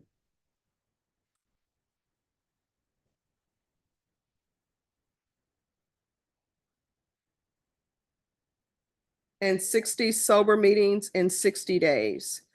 Probation, is there anything else? Yes, one time per month until further notice. 100. All right, is there anything else you need from the court to be successful? Judge, Yes, if I can say, does the court know how long the TAP evaluations take? 2 weeks. 2 weeks, okay. Did you review the document entitled Trial Court Certification of Defendant's Rights to Appeal with your attorney? Did you understand it and sign it? Yes, ma'am. All right, because this is a plea bargain agreement, because I followed your plea bargain agreement, and because you waived your right to appeal, you do not have the court's permission to appeal. Because this is a felony conviction, you're not allowed to own or possess any weapons or ammunition. If you have a question over what a weapon or ammunition is, you'll need to speak to an attorney. Do you understand? Yes, ma'am. All right, we can go off the record. Your attorney will tell you to be successful on probation in this court, communication is key. If there's an issue, let your probation officer know about it. If you feel as though the probation officer is not addressing it, you can always come back to court. All right, good luck to you. Thank you. Thank you, Judge. You're welcome. All right, are the parties ready on Okura? And did you all receive the PSI was waived? Do you have witnesses? How many witnesses do you have? We had 5, I believe we're still gonna have 5. There was one that needed to go to work. All right, since you're going to have 5, let me do this one case quickly and then I'll take your matter up. Okay. All right.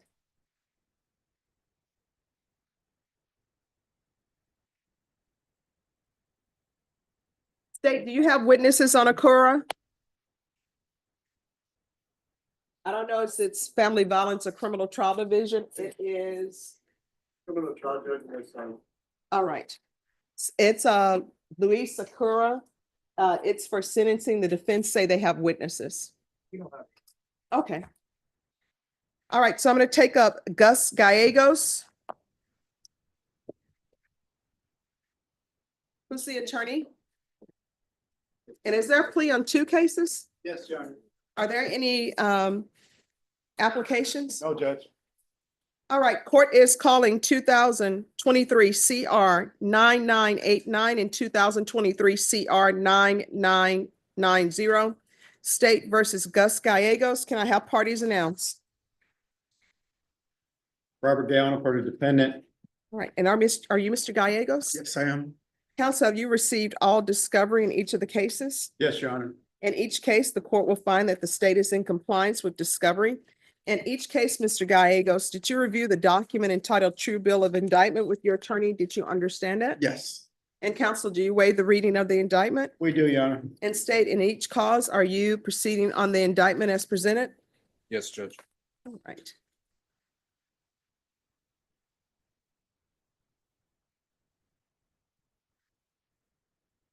All right, and cause number 2023 CR 9990, you're charged with the offense of criminal mischief, $2,500 to $30,000. And in the cause number 2023 CR 9989, you're charged with attempting to take a weapon from a peace officer. And each of the cause numbers, did you review the court admonishments with your attorney? Did you understand it and sign it in all the appropriate places? Yes, I did. All right, each one of these cause numbers, the range of punishment is anywhere from 180 days up to 2 years in the state jail facility and up to a $10,000 fine. If you have a plea bargain agreement with the state, the court does not have to follow your plea. If for any reason the court does not follow your plea and gives you more than you bargained for, the fact that you entered a plea will not be used against you and you will be allowed to withdraw your plea. In each cause number, you have a right to jury trial, a right for you or your attorney to cross-examine and confront any witnesses the state would call, and the right to remain silent. Did you understand by entering these pleas, you were giving up those rights? Yes, And did you intend to give up those rights and enter into pleas in these cases? yes, Counsel, has your client been able to provide you with any defenses? Yes, Your Honor. Do you believe he has a rational as well as a factual understanding of the charges against him? Yes, he did. And was he previously evaluated for competency? Yes, he has been. And has he been restored? Yes, he has. And do you believe he was sane at the time of the offense? I do. Mr. Gallegos, in each of the cause numbers, has anyone threatened you, coerced you, or placed you in fear to get you to enter the plea? No, Anyone promised you anything other than the plea? no, Are you satisfied with the way you've been represented? yes, Are you a U.S. citizen? yes, In each cause number, the court will find that defendant has knowingly and voluntarily waived his right to jury trial. In each cause number, did you review the plea bargain page? yes, According to your plea, punishment is to be assessed under 1244 to 1 year in the Bear County Jail. There's a $1,000 fine, and the cases will run concurrently, and there are no applications. Did you understand that to be the plea? yes, Defense? Yes, Your Honor. State? Yes, Judge. Did you review the waiver of appeal paragraph with your attorney? Did you understand it and sign it in both places?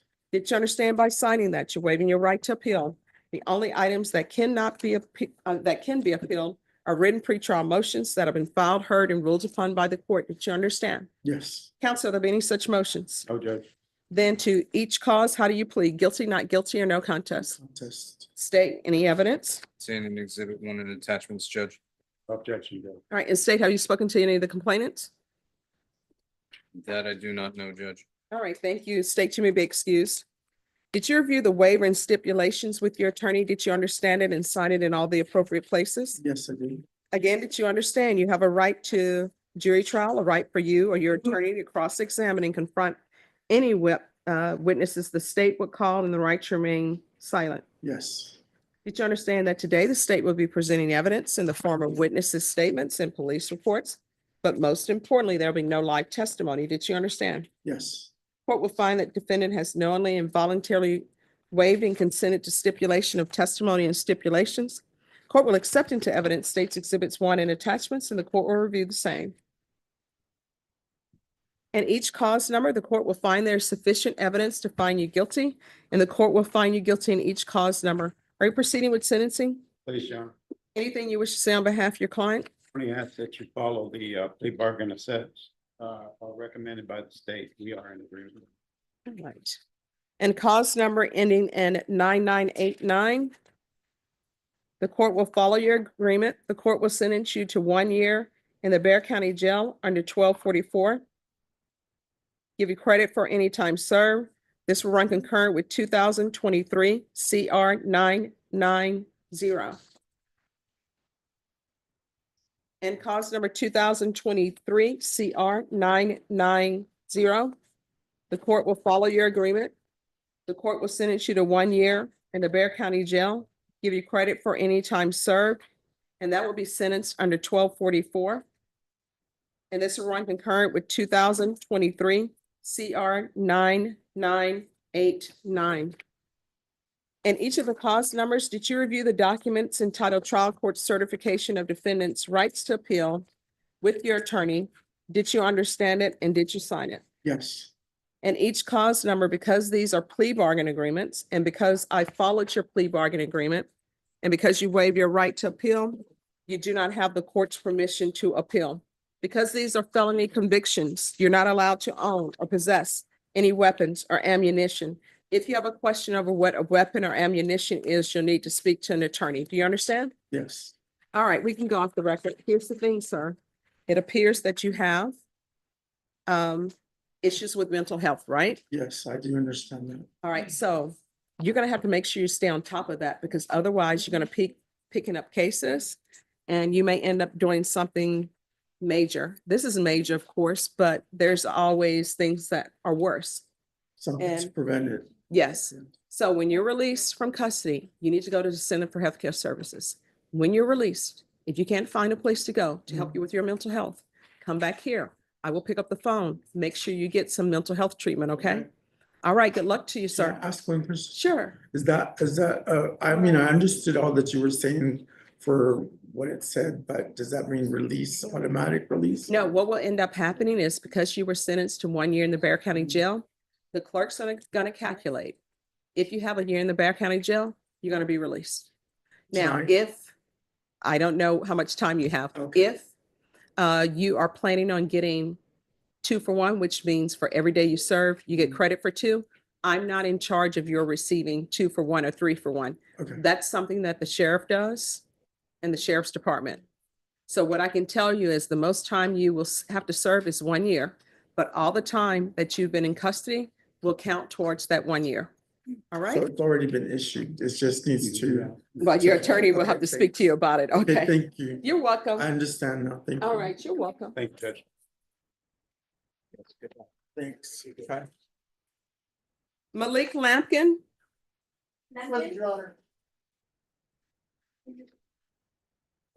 Counsel, you all prepared to proceed? No, All right, what is happening on this? Your Honor, one of the allegations with the MTR is a new number one offense. Okay. I'm just becoming aware of that. I need to look into that with discovery. Mr. Garahan was very nice to provide me with an offense report, but there should be some surveillance video and or statements taken that I haven't seen yet at all. In fact, I don't even know if I'm appointed on that case. All right, Norma, if you can make sure that Mr. DeLeon is on the new number one. And then we can recall this. You want to recall it for the week of May 19th? It sounds pretty good, Judge. I'm gonna be back in here on. How about May 19th? Yes. All right, Ms. Ferguson, you can put this down for May 19th for discovery. All right, thank you. Thank you, Judge. You're welcome. All right, Okura.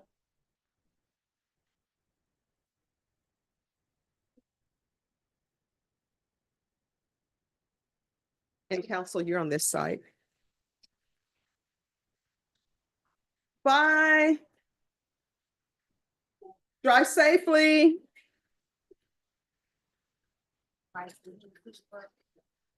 Court is calling 2024 CR 011095. State versus Luis Fernando Okura. Can I have parties announced? Hector Rogers Jr. for the defense. And are you Mr. Okura? Yes, Your Honor. All right, you all waived PSI in this case. I took a plea of no contest from you to count one on March 17th. And it was originally set for April 10th for sentencing, but then there were other issues. I believe the court was in trial or attorneys were in trial. And so now it's being called today for sentencing. Are both parties ready to proceed, state? Yes, Your Honor. Defense. We are. According to the plea bargain agreement, punishment is to be assessed at a cap of 6 years in the prison. There's a $2,000 fine. The state is going to be silent on your application for deferred adjudication. Taken in consideration was NIMAG number 760070. All right. So defense, do you have any witnesses? We do, Your Honor. We have 6 total. All right, you may call your first witness. We'd like to start with Dulce Okura.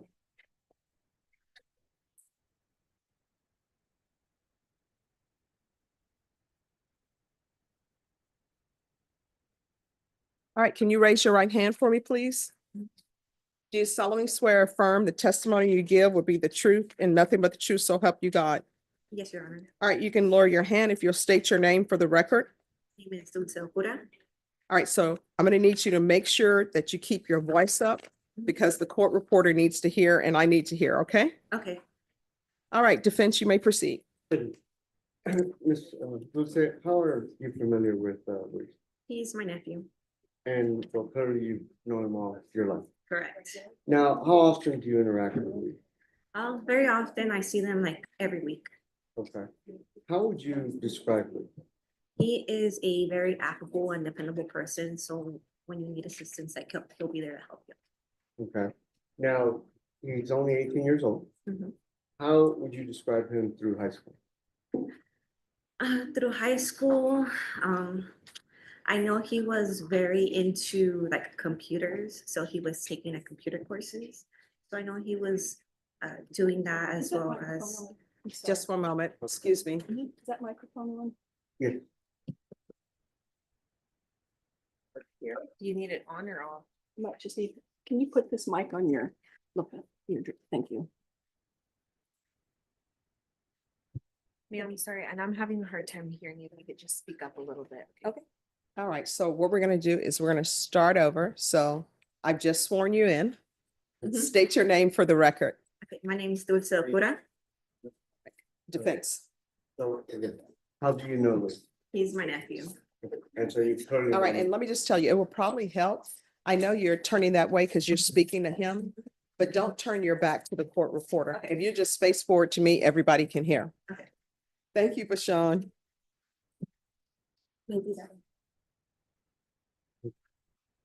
And so you've known Lee his entire life. Correct, How often do you interact with him? every week. And can you describe the typical interaction that you have? Yes, well, depending on the week, sometimes we'll go out and like family gatherings, or I'll take him out to like certain stores, so we'll hang out. Okay. Now, I had asked you if you could describe him through high school. Yeah, so through high school, from my knowledge, he was into computers, so he was taking like computer courses. Personality wise, he's been the same throughout from like since I've known him, since he was little and as he grew up. So same affable person, dependable person. Now, how would you describe his personality? The same thing, affable, dependable. He provides assistance when you need him, very charismatic. Now, you understand that you're here because of the assault that he caused, Correct. or that he was involved with. Yes. Now, and what was your first impression when you learned of the situation? I was shocked and upset. I've never expected that to happen. Okay, now, were you aware that he was consuming alcohol at that time of his life? No. Okay, now, he was 17 when the incident happened. Do you recall that? Yes. Okay, and you weren't aware that he was drinking? I had heard about it like once prior, but that was the only time I heard about it. Okay. Did you have an opportunity to speak to him about what happened after? Yes. And can you describe how that conversation went? Yes. When I spoke to him, I spoke with him with my mother, with his grandmother. We explained to him that what he did was something that, you know, he should reflect on, because it's gonna affect his life then moving forward, and that we're there to help him whenever he needs assistance, and if he needs to talk to someone, like he has us to speak with. Okay. Now, you say you were shocked when this happened. Mhm. Had he ever exhibited any kind of behavior prior to the incident that would lead you to believe that he would have done something? No, that's the reason why I was shocked, because I've never, you know, imagined that he would do something like this. Okay. Now, you said that you all spoke to him about supporting him if he needed any help. And equally that you've told him this is going to affect his life. Mhm. So is it fair to say then that you've pretty much obligated him to accept and acknowledge what he's done? Correct, because it's not gonna go away. He, you know, it's something that he did and it's something he has to reflect on.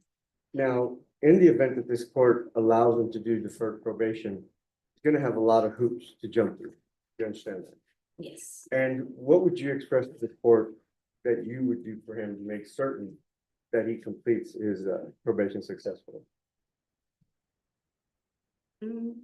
Well, depending on, you know, his probation, I will make sure that he completes it. If he needs to go somewhere a certain day, we'll make sure that someone's there available for him. So someone will be available for him like anytime he needs. And now, in the event that you were to witness Luis start slipping, or start drinking, or start doing the things that he shouldn't be, are you prepared to report him to his probation officer or to this court to let them know that he's messing up? Yes. Would you be prepared to hold him accountable in the event that he messes up? Yes, he'll always be held accountable. I have nothing. All right, any questions? Just briefly, Ms. Okura, so Mr. Okura is your nephew, is that correct? Yes. Okay, and I guess it sounds like you guys have a pretty close knit family, is that correct? Yes, that's correct. Okay, and so I guess my question to you is what would be the difference between now and when the offense was committed? Because it sounds like you guys have been there for him throughout his high school and life. So what would be the difference between then and now? Well, the difference is that now he's staying in our like in our household, because he before was like half and half with his mother, half with his, like our family. So now he's with us and there's always someone at home, so we always know where he is and what he's doing. Okay, so when you say now that he's in your household, that means that he's living with you and your mother He's living with my brother, because I moved out, but he's at my brother's. and your brother's his father? Yes. Okay, and before that, you're saying he was living with his mother? Well, half and half, so Oh, they would okay. be like one week there and one week Okay, so you feel like with your brother and you being there and your mom as well, you would be Mhm. able to hold him more accountable than when he was going with his mom? correct. And my mother keeps like a tight hold on where he's at, always asking like where he's at, calling him. Yes. Okay, no further questions, Judge. All right, I have a question. So where did his go wrong? Why are we here? That's what I want to know, if you know, or have any ideas. I don't, what I told him is, like, if he has any problems, he has, like, his family, he has, me, my brothers to talk to, so we can walk him through, like, something better than for him to go down the path of, like, drinking or doing anything that, shouldn't be done. There's better recourses if people have problems. Anything else? Nothing for that. All right, thank you so much for coming down. I'll take it. Thank you. I'll call your next witness. We call Domingo Okura.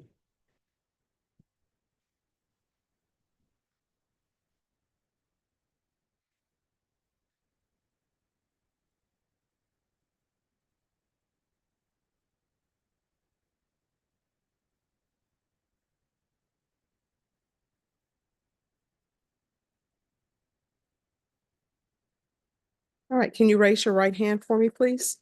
Do you solemnly swear or affirm the testimony you give will be the truth and nothing but the truth, so help you God? All right, you can lower your hand, please. State your name for the record. Domingo Cura Jr. All right, defense? Thank you. Now, Domingo, how are you familiar with Luis? He's my nephew, Okay. Now, where do you currently reside? and with my brother at the house. Okay. With Luis. All right, and so you live in your brother's house. Yes. Now, is the house a pretty big house? Yeah, it's pretty big. Okay, and so everybody has enough space, has their own room. Yeah, we all have our own. Okay. Now, I'm gonna ask you a lot of the same questions I asked Ruth. How would you describe Luis? I mean, I still see him as like my little nephew, so he's always been honest, upfront. If he needs to say something, he'll ask, or very respectful too. So all this kind of came as a surprise. Okay. Now, how would you describe him through high school? I mean, I know he had his close group friends, so we would always talk to them, kind of active with them, like playing video games, so like team games. Okay. What was your reaction when you learned of the incident that happened? Surprised. Everything that kind of led up to that, his upbringing, high school, none of that led to what happened on that day. So no one expected it, didn't know that was going to be happening. Prior to that incident, had you seen any signs of him that would have led you to believe that he would have assaulted someone? No. Now, were you aware that he was consuming alcohol during those times when the incident happened? No. Okay. Now, the judge had asked, Ruth, and I'll ask you now, do you have any idea what went wrong that day or leading up to that day that would have caused him to do what he did? No, I don't know what went wrong. How led up to that day. Okay. How often do you interact with Lee? Almost every day. Okay. Well, so what is your work schedule? I go in at 12 p.m. and I get out at 11 p.m. Okay. So do y'all see each other daily? In the mornings, and then if I get up and I get home, sometimes I'll be up. So Okay. So I'll ask you, going forward, now unfortunately, we're at this situation. How do you intend to help Luis stay on track with what he's supposed to do? I am off Fridays, Friday through Sunday. So on those days, I will be able to help out in the mornings if I do see him. We do talk in the morning, so hopefully we'll be able to open up and be able to talk about anything that he needs to talk about. Okay. Have you had an opportunity to talk to him about the situation? Yes.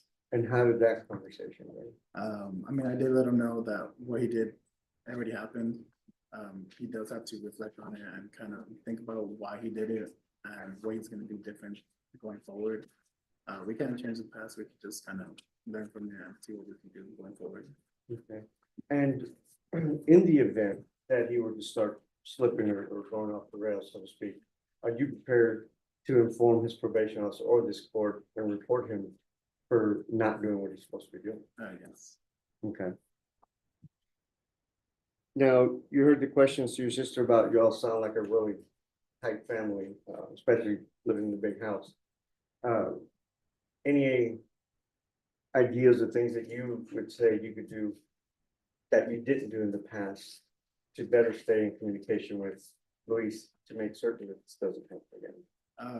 Yeah, I can be a little bit more open, you know, be more available for him. I felt like I was available for him before, but again, everything caught us by surprise, and I didn't really expecting that. So if he does need something, I want him to know that we are. Okay. Well, Pastor. Mr. Okuda, are you familiar with the facts of the case at all, or just that an assault occurred? I'm aware of those. So, I mean, the defendant has explained to you how it happened. He had brought a case, so we brought some documents over and I was reading over it. I'm sorry, could you speak up a little bit? I missed your answer.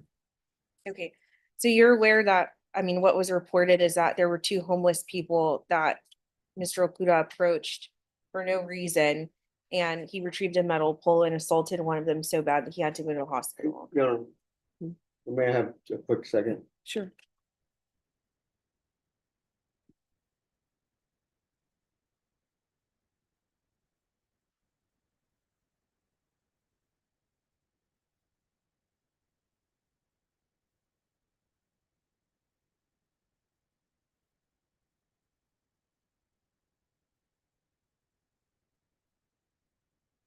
Okay, so one person that was hit with a metal pole and had to go to the hospital.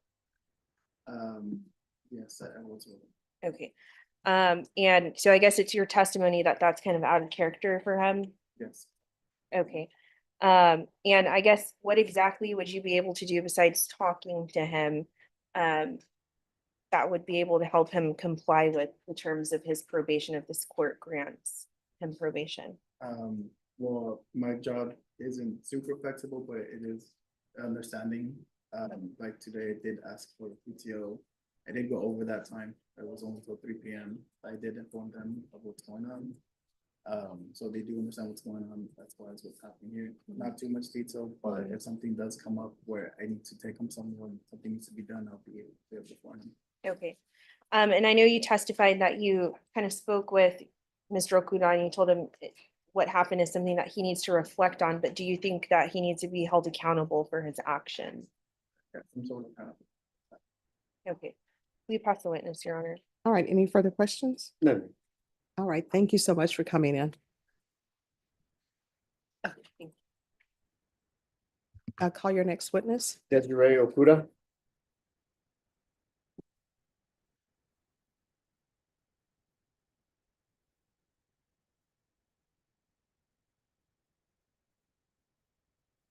All right, could you raise your right hand for me? Oh, I'm sorry, they have a microphone for the court reporter.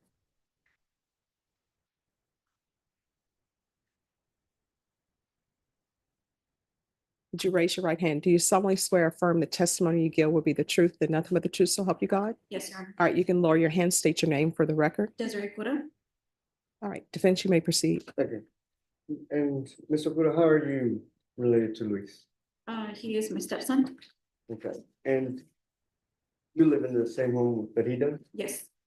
And so can you describe your daily interactions with him? Oh, I see him every day. Okay, mornings? Usually in the morning, he's waiting for his dad to go to work. And then in the evening, I work an 8 to 5 job. So I always see him when I'm done with work. Okay, you all speak in the evening? Yes. Okay, how would you describe your relationship with Luis? it's great. I mean, we, play family games together, we laugh, we talk, just cook, eat. Yeah. Now, how would you describe Luis in high school? In high school, he loved to play video games. He was very into electronics, computers. He was still open, funny. Now, grade-wise, how did you do in school?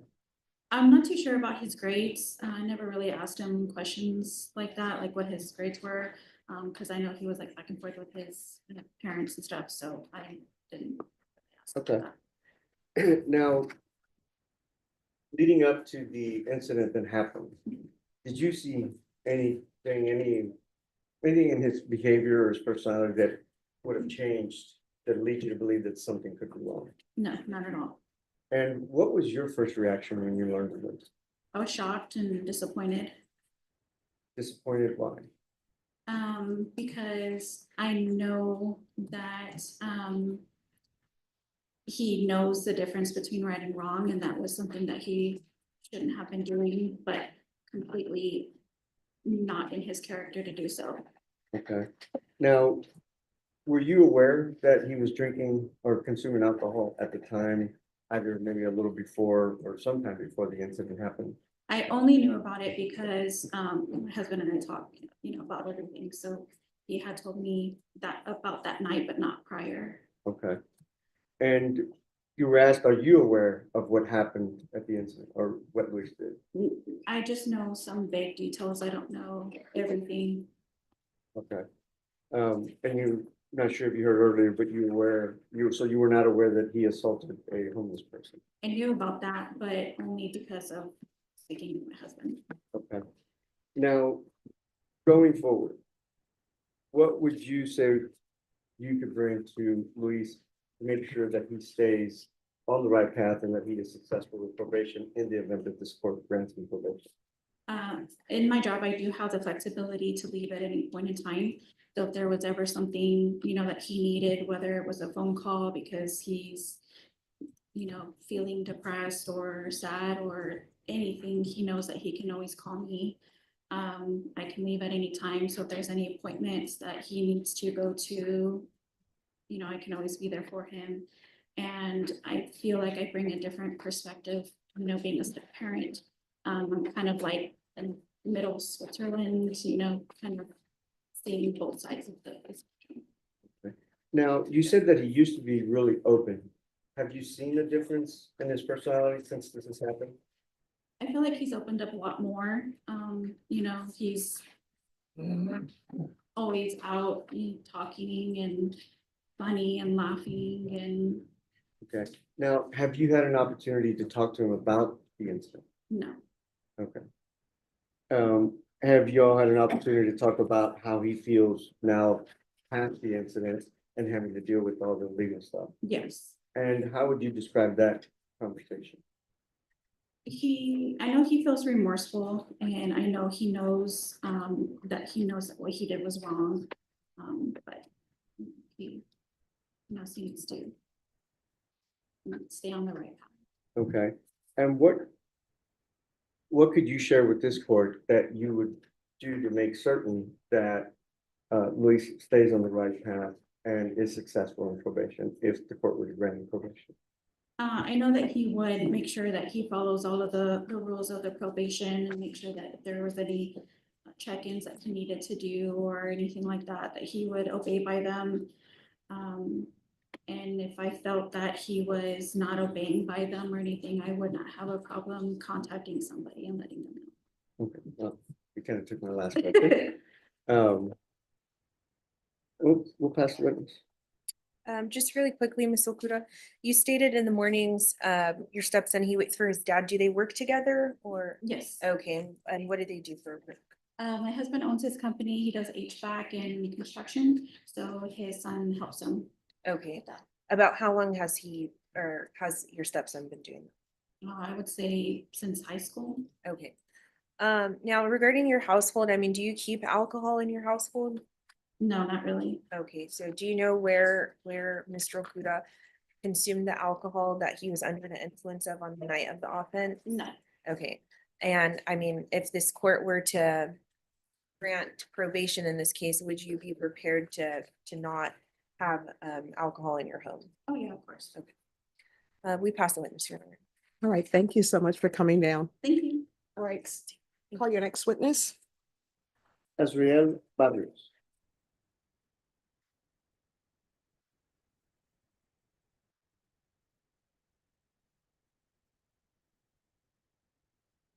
All right, if you'll wear the microphone. Oh, sorry.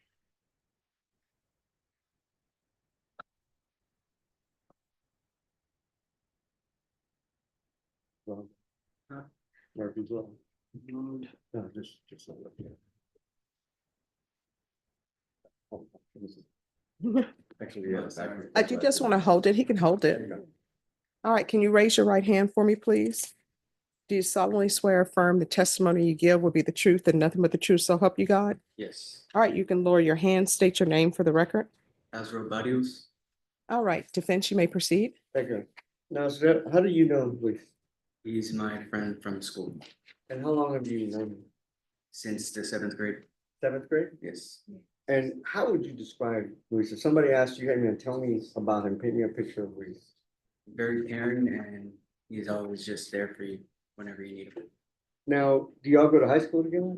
Yes, we do. Okay, and where did y'all go to school? Thomas Edison High School. All right. Now, how often would you see Luis? Every day. and Okay. lunch. Did y'all speak during school and after school? Yes. All right. Now, you learned of the incident that happened. Mhm. What was your first impression when you heard about it? Mainly disappointed in him Why would you say that? because it's just not the kind of person he is. Now, he was with somebody else when this happened. Yes. Were you familiar with who that other person was? Hardly. Okay, but you knew of him. Yes, I know about. And how did you feel about that person? I never really stuck around him because I know what kind of person he was, but I don't know. I just never really got around him much. Did you ever share any of that with Luis? Yes. And how did those conversations go? He understood me a lot. Okay. Now, did you know that he was drinking alcohol about the time that the incident happened? Yeah. Okay, did you ever talk to him about why he was drinking? No. Now, the incident happened, or let me ask you, y'all both graduated high school? Yes. And so what are you doing now? Right now I'm unemployed, but currently trying to get into dental assistance. Okay, and what part of town do you live in? Right near North Star Mall. Okay, and where does Lisa live at? Marble? Off Marble. Okay, so y'all are a pretty good distance away from each other. Do y'all still stay in contact now? Yes, every day. Okay, so you speak to him every day? Yeah. Have you had a chance to talk to him about the incident? Yes. And can you describe how that conversation went? I was just like asking him why he would do something like that, and he said he would like he don't know what got into him that day. Okay. Did you see any signs in him that would have led you to believe that he was potentially gonna do something like that? No, sir. Okay.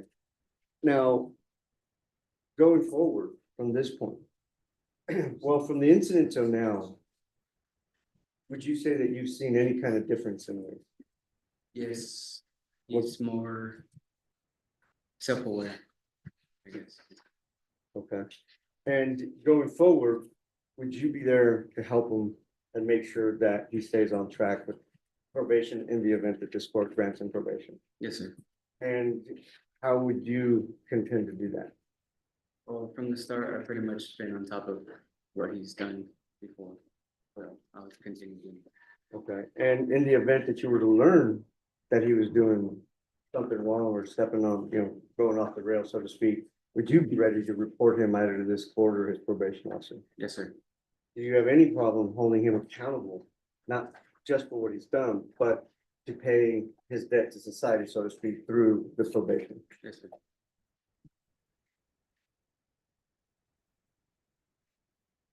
We'll pass the witness. around. Mr. Barrios, so if I'm understanding correctly, you're aware of the person that Mr. Okuda was hanging out with on the night that the assault occurred. Okay, and you had previously talked to him about how you thought this person was a bad influence, is that correct? Yes. Okay, and so Mr. Okuda still chose to hang out with that person after you Yes. spoke with him? After the incident, he really never. Spoke with that spoke with him. person, okay. Oh, So I mean, if he didn't listen to you back then when you were trying to deter him from hanging out with this person, do you think if he was granted probation and he was messing up that he would listen to you now? Yes, What's the difference between now and then? because he knows that I'm always like there for him, I guess, since I'm doing this. Okay. We pass the witness, Judge. All right, any further questions? Nothing further. All right, thank you so much. I'll call your next witness. Priscilla Galindo.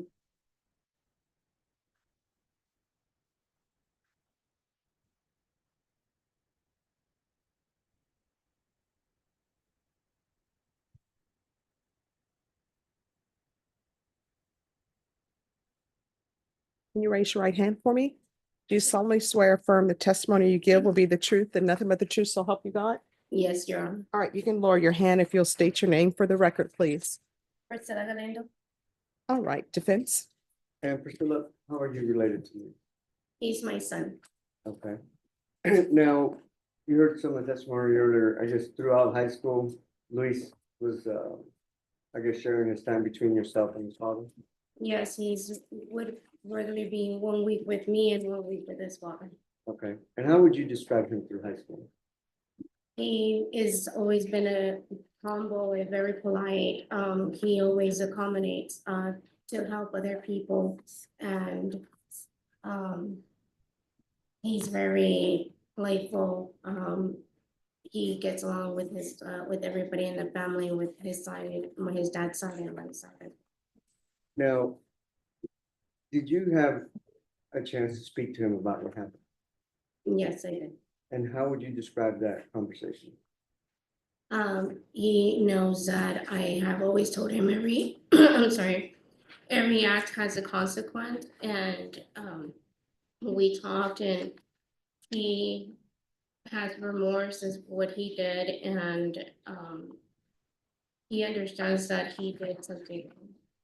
Now, are you familiar with what he did? Yes, And you're aware that he attacked a homeless person? yes, I am. Hurt him bad enough that he needed to be taken to the hospital? Yes. Okay. Now, would you say that you saw anything in his behavior or his personality or his conduct leading up to the incident that would have caused you to believe something was wrong? No, because like I said, that he has always been helpful with everybody. It actually took me from surprise because when we are driving, he actually gives money also to the homeless. So that's something that caught me off in surprise at what had happened that day.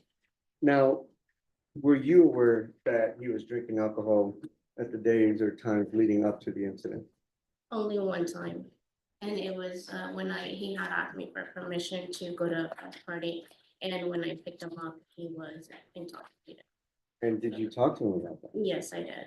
And did you, His dad and myself talked to him about it. That moment when I picked him up, I called his father and let him know how I had picked him up from that party. okay, and was he grounded or was there any consequences? Yes, he was grounded and there was consequences, and we spoke to him that he wasn't supposed to be doing that and he wasn't at the edge of consuming alcohol either. Now, when the incident happened, it happened in the evening. Well, let me back up. When the incident happened, was he staying with you or with his father? He was staying with both of us at that time. Okay, and that night, did anybody know where he was at? Yes, that night he was at my house and I live with, you can say I live kind of with my parents. My parents have their house in the front and then they have 2 different apartments. And since those apartments where I live, there's only 2 bedrooms. So he would stay at my mother's house and he had his room there. And then my daughter would stay with me because she had her own room there. Okay, so separate dwellings, but same property? Yes. So did you know that he was out with that? No, until I received a phone call at midnight from the police officer that he was getting arrested. And I asked the police officer, why was he getting arrested? And he mentioned that he didn't know at the moment because they were trying to figure out what had happened. Okay. Now, what would you say, if any, is there been a difference in him since the incident till now? He has been calling and reporting with his probation officer. He doesn't hang around with that person anymore that he was hanging around at that time. We, as far as his friend has told him at that time, we explained to him that he wasn't a very good person for him to be friends with, that he wasn't actually his friend. And we have with his father, and I have spoken with him and gone over with him of that event, that it wasn't right for him to do that. And I've seen him that he is very more opened up to us, because before it was very hard for him to open up with us. Now, have y'all spoken about the situation as far as today, that just the way he may be granted probation, he potentially also be denied probation? Yes, correct.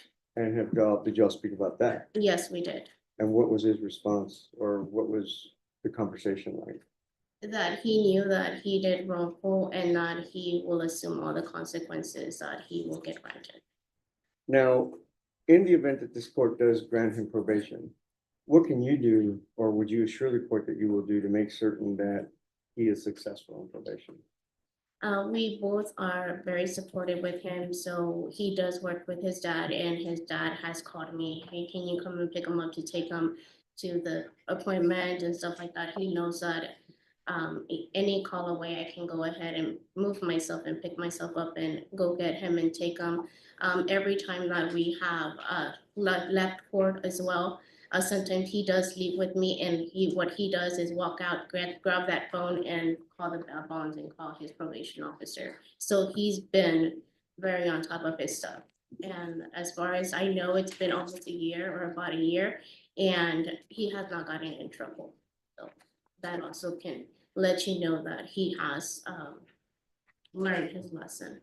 Now, in the event that he starts to go wrong, goes off the rails, so to speak, are you prepared to report him to his probation officer or this court if he does start messing up again? Yes, because like I had mentioned before, I have always has told him every act has a consequence, and he is aware. We'll pass it with you. Any questions? Ms. Galinda, I just have some questions. So you said the night that the offense occurred, the police called you, is that correct? Yes, ma'am. Okay, and you had to provide them with your son's date of birth. Do you remember that?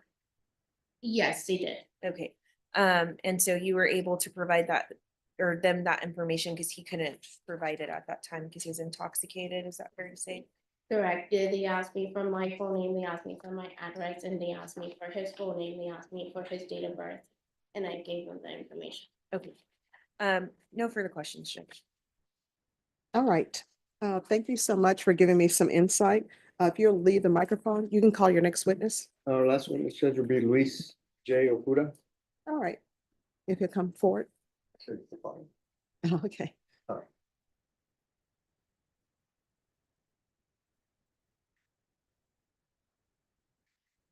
Can you raise your right hand? Do you solemnly swear or affirm the testimony you give will be the truth and nothing but the truth, so help you God? I do. All right, you can lower your hand, state your name for the record. Luis Javier Okuda. All right, defense, you may proceed. Thank you. And Mr. Okuda, how are you related to Luis?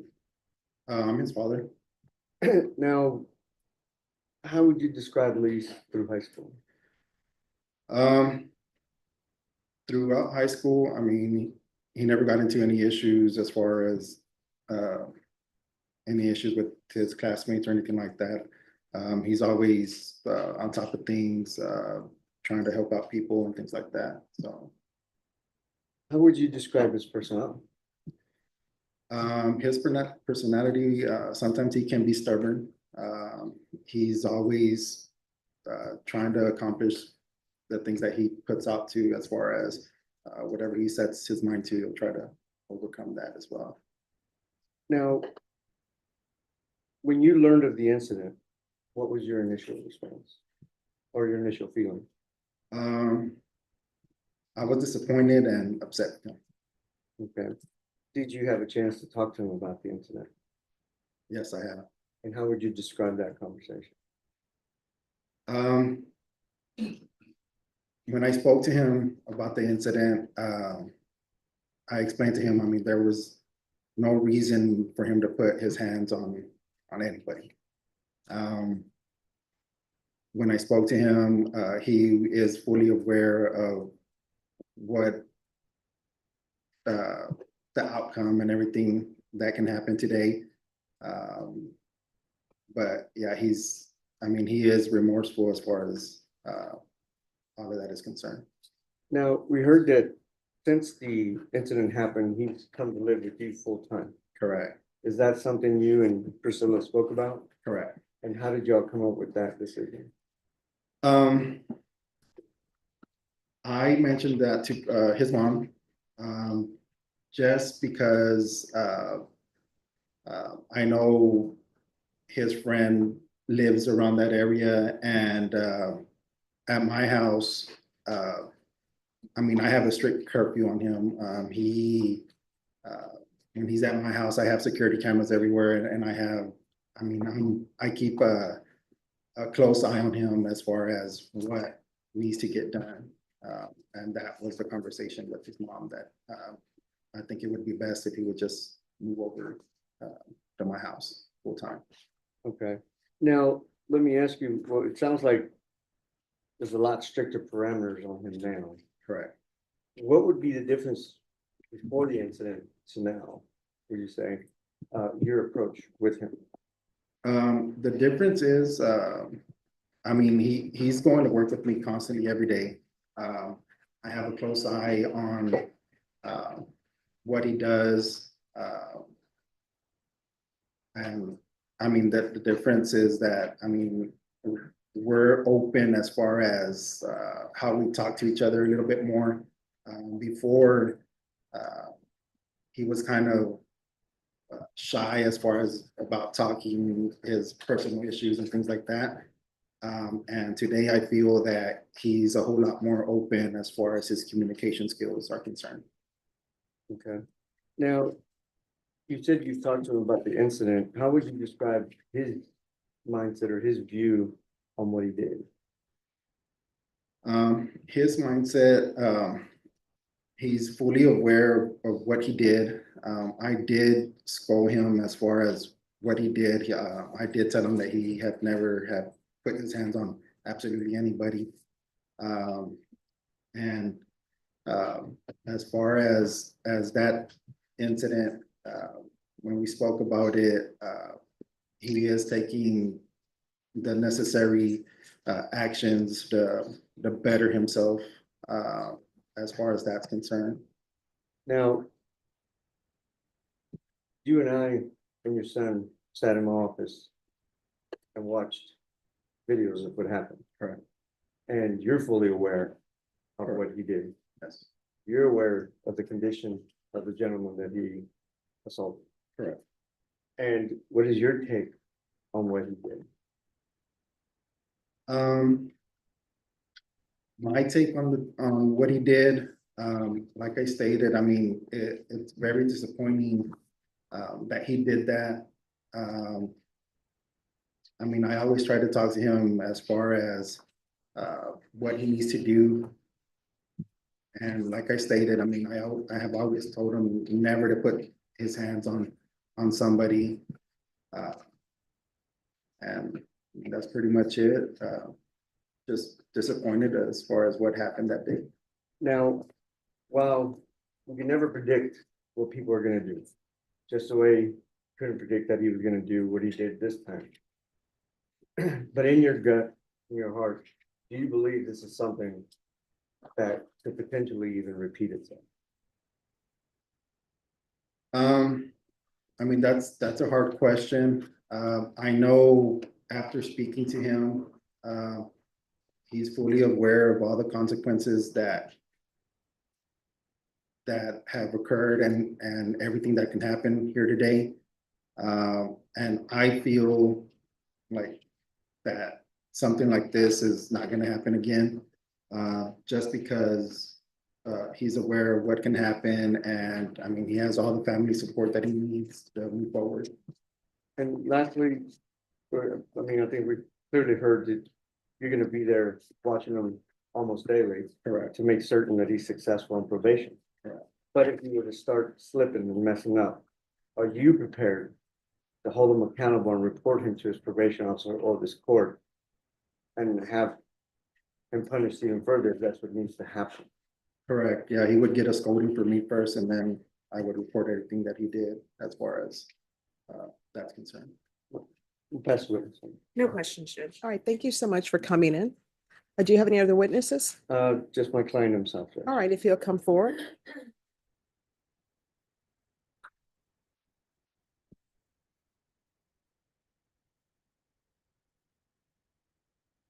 Can you raise your right hand? Do you solemnly swear or affirm the testimony you give will be the truth, that nothing but the truth, so help you God? Yes, Your Honor. All right, you can lower your hand, state your name for the record. All right, you may proceed, counsel. Thank you. Now, Luis, rather than ask you questions, is there a statement or something you would like to tell this court in reference to everything that is going on here today? Yes. Your Honor, I just would like to say that I've never been in a situation like this. My mom has always taught me to look out for those who are in need. And when I found out with what I did and I saw the pictures, What do you mean when you found out what you did? I didn't really remember that night until the next day. Okay. And when I went to my attorney and he showed me the pictures and the video, I was shocked. I was disappointed in myself because I just couldn't believe what I did. And like my dad and my mom said, every action has a consequence. I'm prepared and willing to accept whatever the outcome of this court today. I have also started going to anger management classes. And yesterday was actually my first meeting because they didn't have an available time to register until yesterday. And I have also done EPA. It's a 608 EPA test, which is allows me to purchase refrigerant and recycle it, reclaim it, and it's also I forgot what the other R was.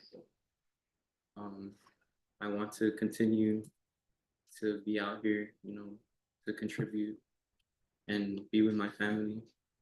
I want to be a contractor just like my dad, so I want to keep studying to be a contractor. I want to do HVAC and electrical, and those are the first two licenses I'm planning on getting.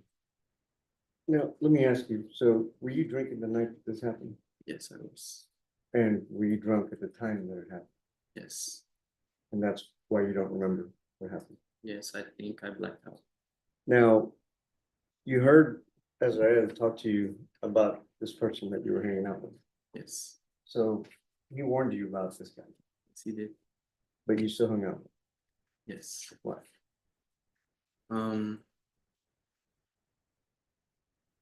It's more of a, he was the closest person to me. He asked me to hang out that night and I was up and I was just, I guess I was bored just being up and I went out and I hung out with him. Now, you're living with your dad.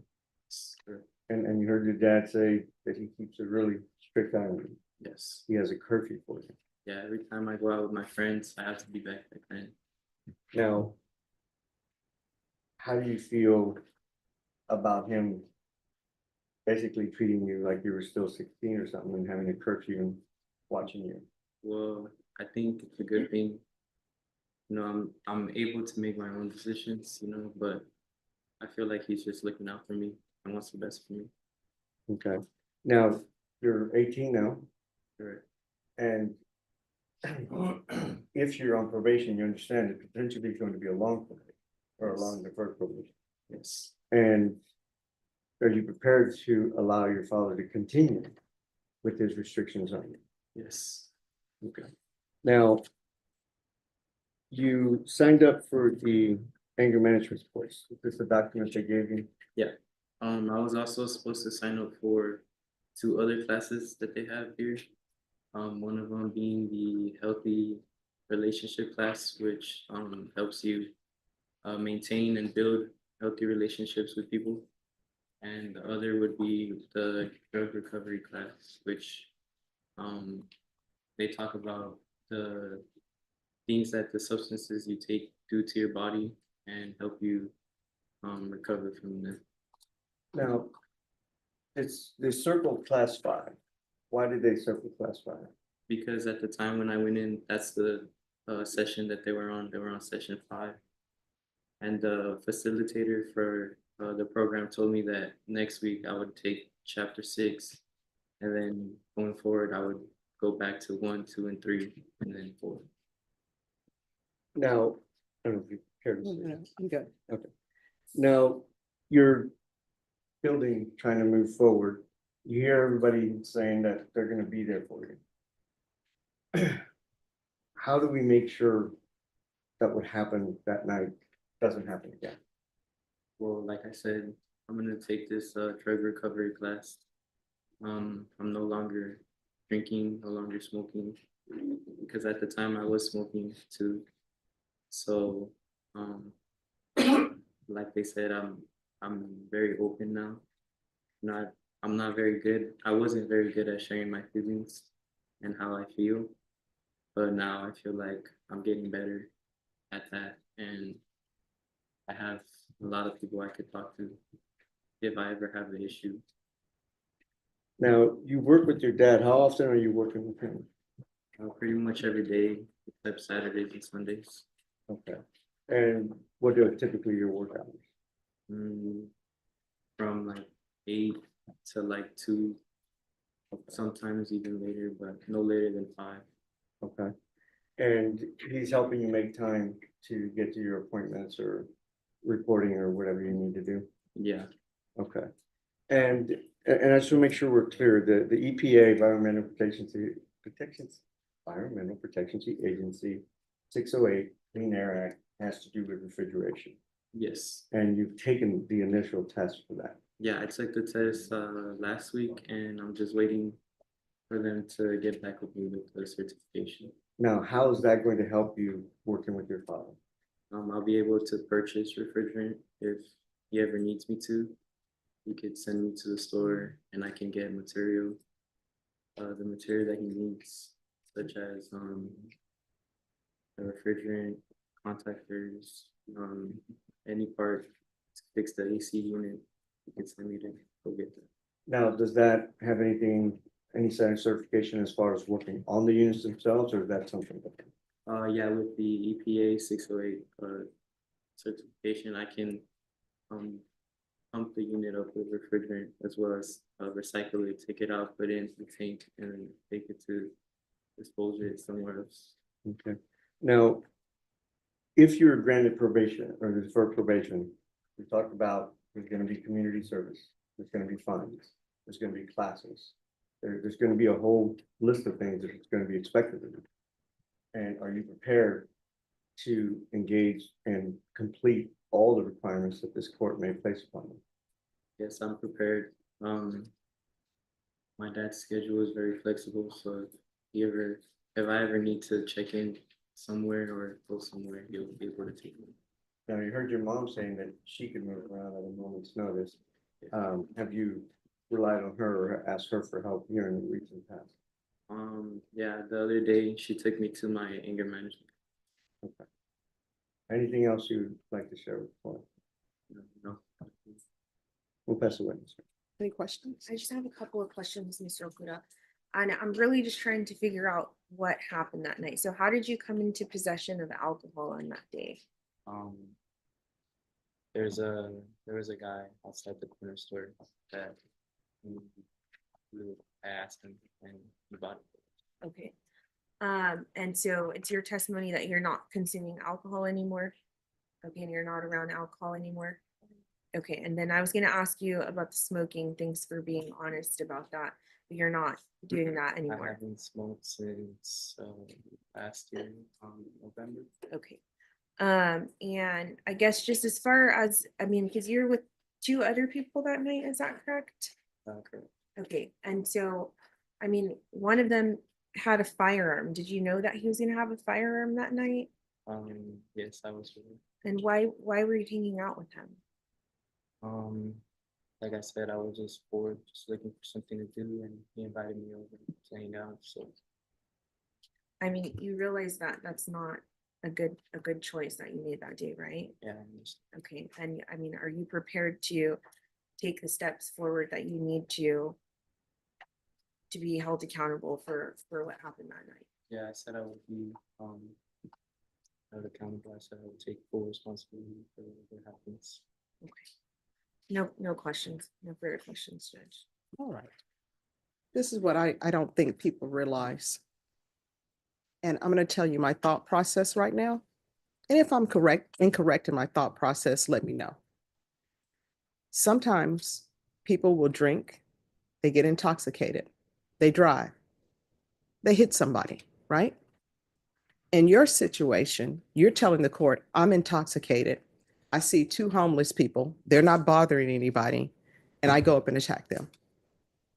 And I know that sometimes people are upset with homeless people, but the key to homeless people, you know what the key is? They're people without any homes, and they already have it rough, right? Maybe they're living on the streets because they've made that choice. Maybe they're living on the street because they have mental health issues. Maybe they're living on the street because they're addicted to drugs. Maybe they're living on the street because they choose to say, you know what, I'm gonna be a nomad.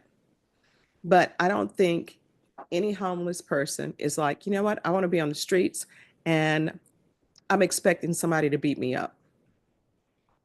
And what's bad about your case is that according to the police reports and the stipulation, they're just these two homeless people. They're in a vacant lot. So vacant lot means there's not a business going on there. They're just hanging out in a vacant lot, minding their own business. And guys come up, that's you and your other friends, and start beating the guy with a metal pole for no reason. And then the other homeless person tries to intervene, trying to say, hey, stop. And then what ends up happening? That person ends up getting beat up. And then another person you're with pulls out a gun when somebody else tries to help, saying, hey, stop. And then the police can't even talk to the first victim. And the reason why they can't talk to him because he's unconscious, because you beat him upside the head with a metal pipe. And so on top of the fact that whatever trauma that person is dealing with and they're homeless, who knows, maybe their mom didn't love them, maybe they're addicted to drugs, maybe they have mental health issues. But I don't think people realize enough with the homeless people. Number one, do you know how difficult it is to be homeless? Let me just tell you some of the difficulties. First, you got to find a place to stay where the police won't come by and move you. Then you got to find a place to stay where you can be safe and maybe nobody won't bother you. Then you got to find a place to wash up. Then you got to find a place to where you're going to use the restroom. Then you got to find a place to figure out, what am I going to eat today? Then you got to find a place to say, hey, is it going to be cold tonight? Where can I get a blanket? Where I'm going to sleep? I'm going to be sleeping on the ground. Those are all things you got to figure out. And then now this person has to throw into the mix some young boys going to say they're intoxicated, come and beat me upside my head with a metal pole. Now I'm in the hospital. I don't know because it's not in the steps. I don't know if he is suffering from brain damage right now, but I know he'll never be the same. And your excuse for this whole thing is, I'm with some friends that I really shouldn't be with, and they're really not true friends to me, and I'm drunk. So address those issues for the court. Because to me, getting intoxicated, driving a vehicle and hit someone, you know, in your vehicle, you don't know you're really intoxicated. You just think you're a buzz. This is beating up some homeless people with a metal pole and a metal pipe, and they didn't do anything to you. They're just minding their business. If I may, Your Honor. I wanna Well, no, add I briefly. want to hear his thought process. And here's the thing. I will tell you this, and I tell people this all the time, and I want you to know I'm serious when I tell you this. This is my thought process. But if what I'm saying is incorrect and you feel as though it's incorrect, tell me. I'm not going to hold that against you. I want this conversation because I'm trying to figure out your thought process about this. And the thought process that I'm so intoxicated, I don't know what I'm doing, but I'm not too intoxicated to tell this officer that I'm 15, which makes me a juvenile, so they got to call my parents. That's what I want to talk to you about, okay? Yeah, and again, Judge, I'm gonna let him answer the question, Mhm. but the one thing I will want to add, of everything you said, I agree with, but one thing. Sure. Not to disclose attorney privilege, but the one thing that Luis and I did speak about, that I was very adamant to him about, is I don't want you going into court and coming up with excuses. Mhm. I do want you to be honest with the judge and tell her the reasons, tell her what was going on. Yep. So while you're That's what I wanna characterizing hear. things one way, Yep. we're not here to create excuses. Oh, no, I don't This think is it's to an let you- excuse. I understand that he's saying he's intoxicated. That's why he did this. Are you saying that if you were not intoxicated, you would not have done this? All right, so I understand that. So back to my thought process. What's going on? That night, I remember the part leading up to it, which was going up to him. I thought that he was staring at me hard, and I just asked him. That's all I remember is asking him something. And then after that point, I don't remember. But So you thought he was staring at you? yes, and then all my emotions, like I wasn't very good at sharing how I feel, and emotions were bottled up. So what were you so angry about? What emotions were bottled up? At the time, I was failing a couple of classes Okay. in school, and I was very tired going back and forth from my mom's house to my dad's house. Okay. They've been separated a very long time, and that night I was just remembering how it used to be, Mhm. when they were together, and it just was hard, growing up, going from one household to another every week, and I don't remember what happened after I went up to him and thought that he was staring at me, and I was thinking with my emotions instead of using my head, thinking properly. All right, thank you for letting me know. All right, any other questions? Not from the state judge. Any None other- for the defense. All right, this is what the court is going to do. Court is going to find you guilty. Court is going to sentence you to 2 years in the prison, give you credit for any time served. There's a $2,000 fine. Time and money will run concurrent. Taking consideration NIMAG number 760070. There's an affirmative finding of deadly weapon. There's to be restitution, if any, to Andoni, Andoni Valadares, Jose Aguilar, and no contact with Adani Valadares and Jose Aguilar. Did you review the document entitled Trial Court Certification of Defendant's Rights to Appeal with your attorney? Did you understand it and did you sign it? Yes, Your Honor. Because this is plea bargain agreement, because I followed your plea bargain agreement, and because you waived your right to appeal, you do not have the court's permission to appeal. Because this is a felony conviction, you're not allowed to own or possess any weapons or ammunition. If you have a question over what a weapon or ammunition is, you'll need to speak to an attorney. Do you understand? All right, we can go off the record. So here's the thing. I'm going to tell you, your plea bargain agreement was the state was for a cap of 6 years in the prison silent. And I will tell you, I was at the 6 end, but I listened to you. And I understand your age. I understand the alcohol that was involved. I understand the influence that other people had on you. That's why I sentenced you to the minimum.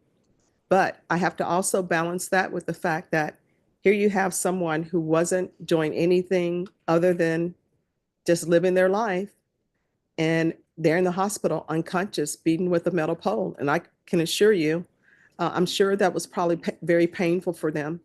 And then I don't know if they have brain damage or not, but when you couple that with the other friend who was with you, who then pointing a gun at somebody and then firing shots in the air. Sure, that was very terrifying for them.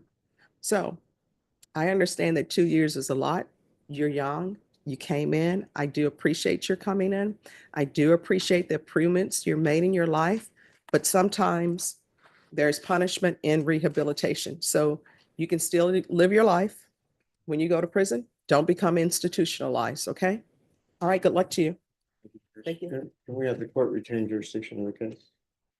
It's not really a lot. Well, here's the problem. He can't do shot because he's not eligible for shot.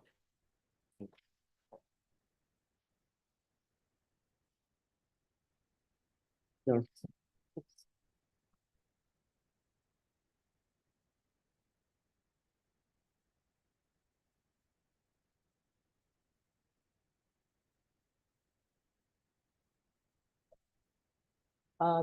I'm going in order, just 1 second. All right, who is here on?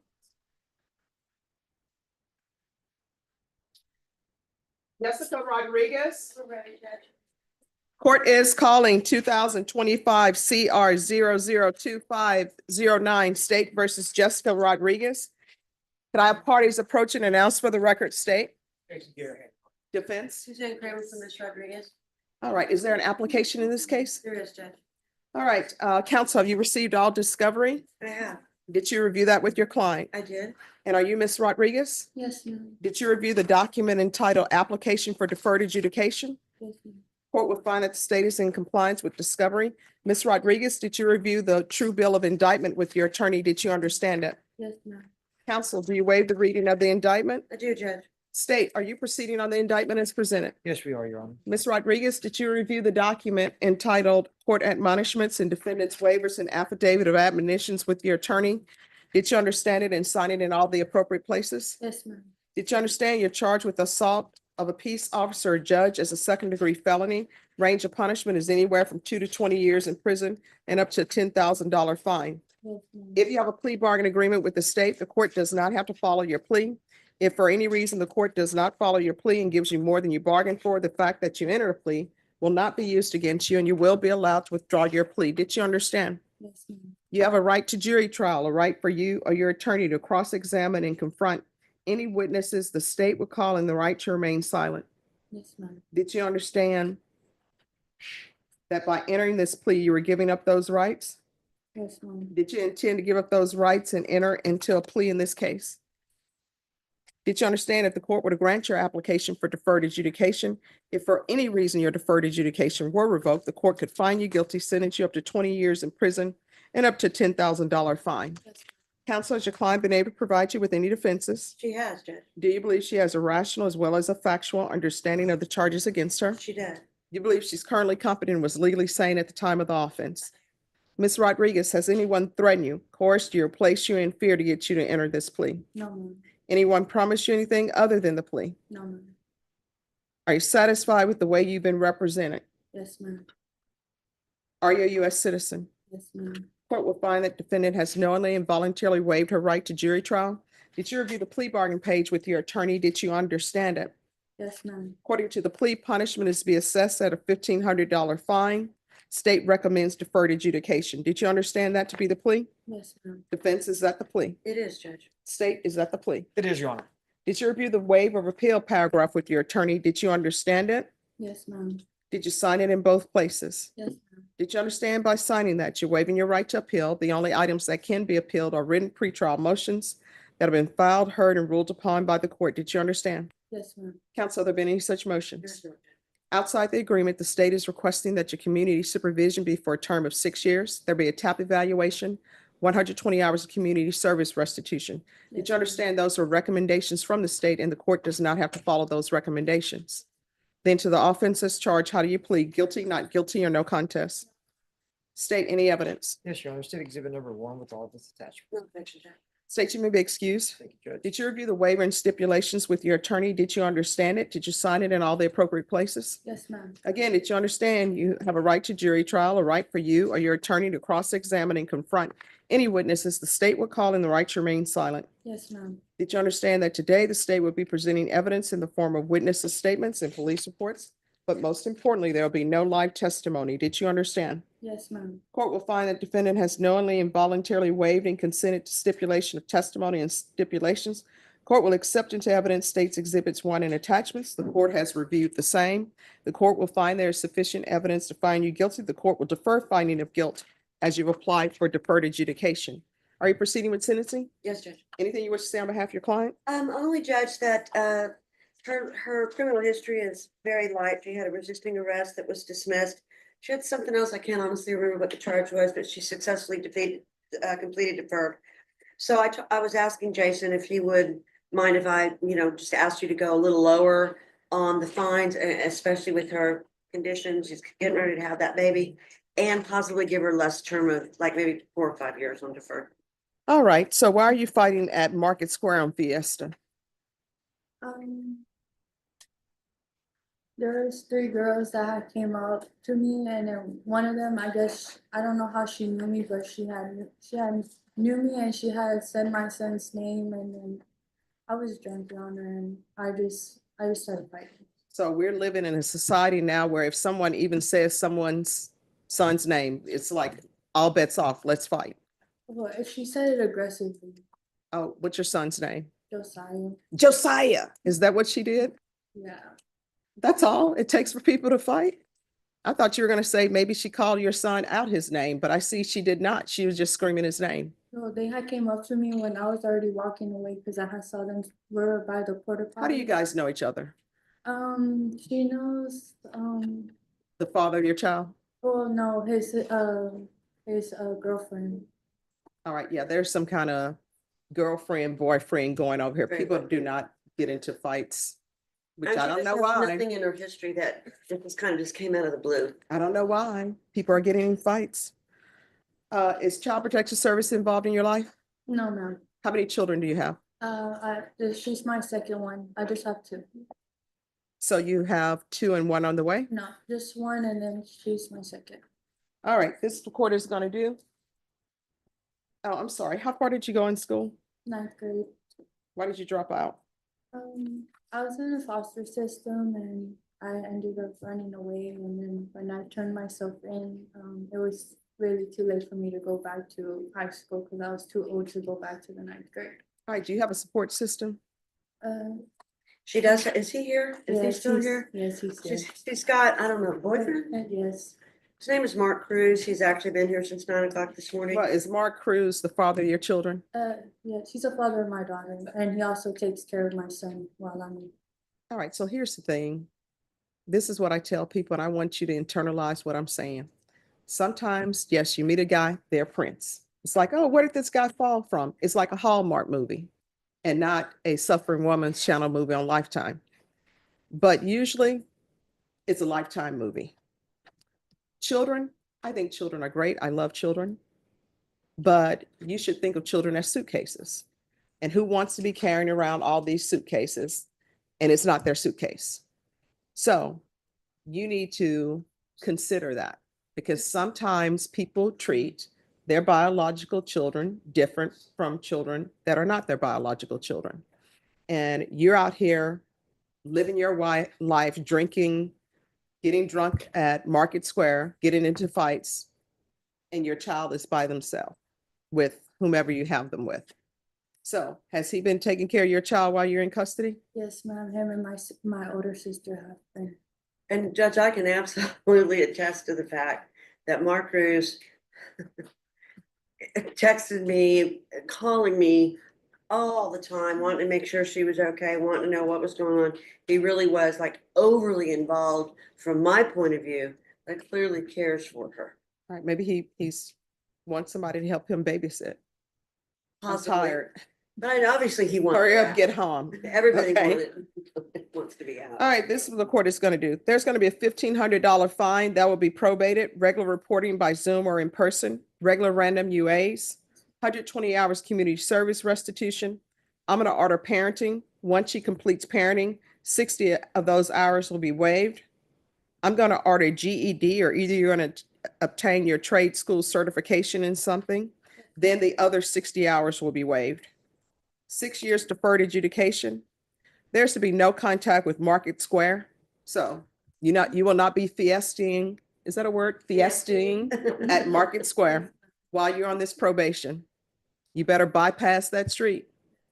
There is to be proof of employment within 30 days, no employment as a home health care providers or with minor. Field visits 1 time per month until further notice. And anger management. Probation, is there anything else? Is there anything else you need from the court in order to be successful? All right, did you review the document entitled Trial Court Certification of Defendant's Rights to Appeal with your attorney? Did you understand it? Did you sign it? Yes, ma'am. Because this plea bargain agreement, because I followed your plea bargain agreement, and because you waived your right to appeal, you do not have the court's permission to appeal. You understand? Yes, ma'am. All right, good luck to you. Do Thank you, better. Judge. Let me be excused. Yes. Jimmy Montalvo.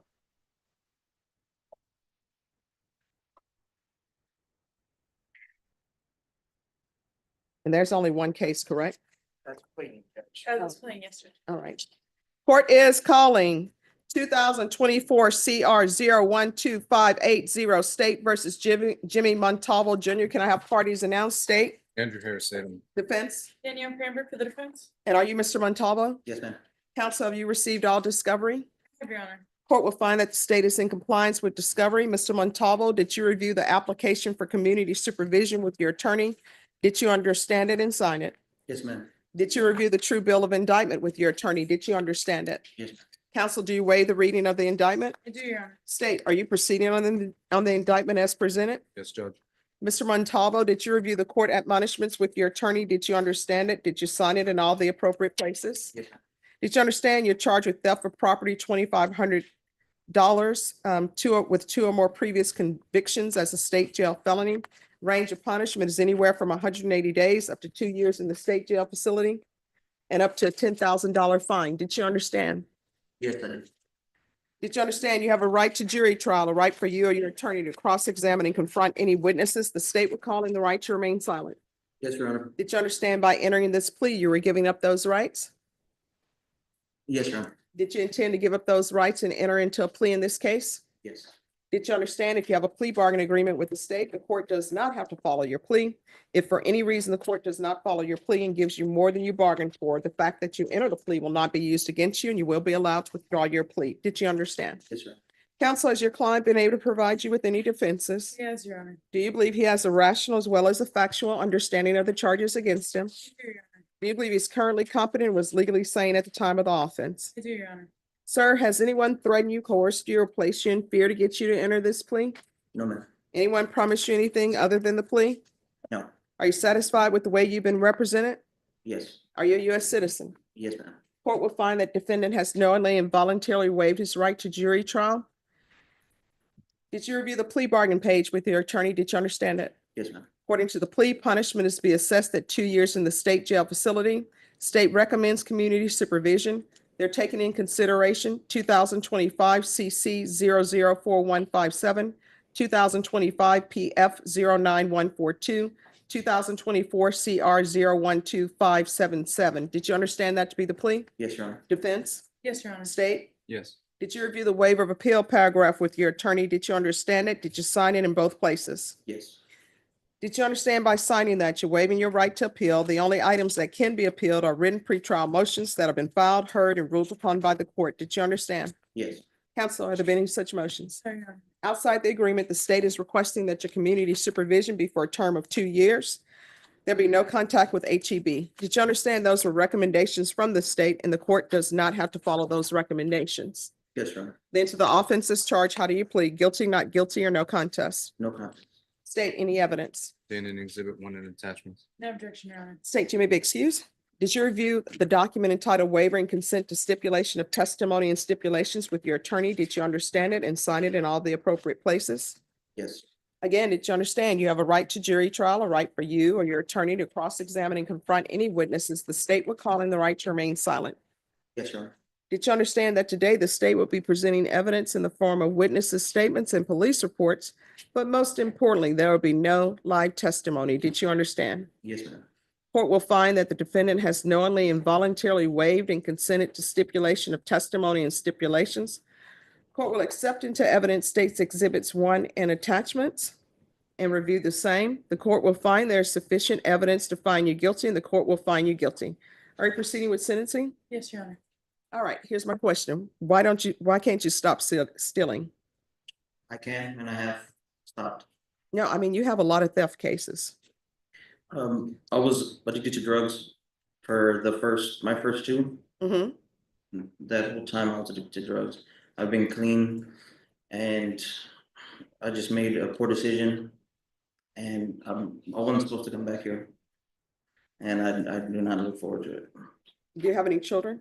I have one daughter on the way. She's due on August 4th.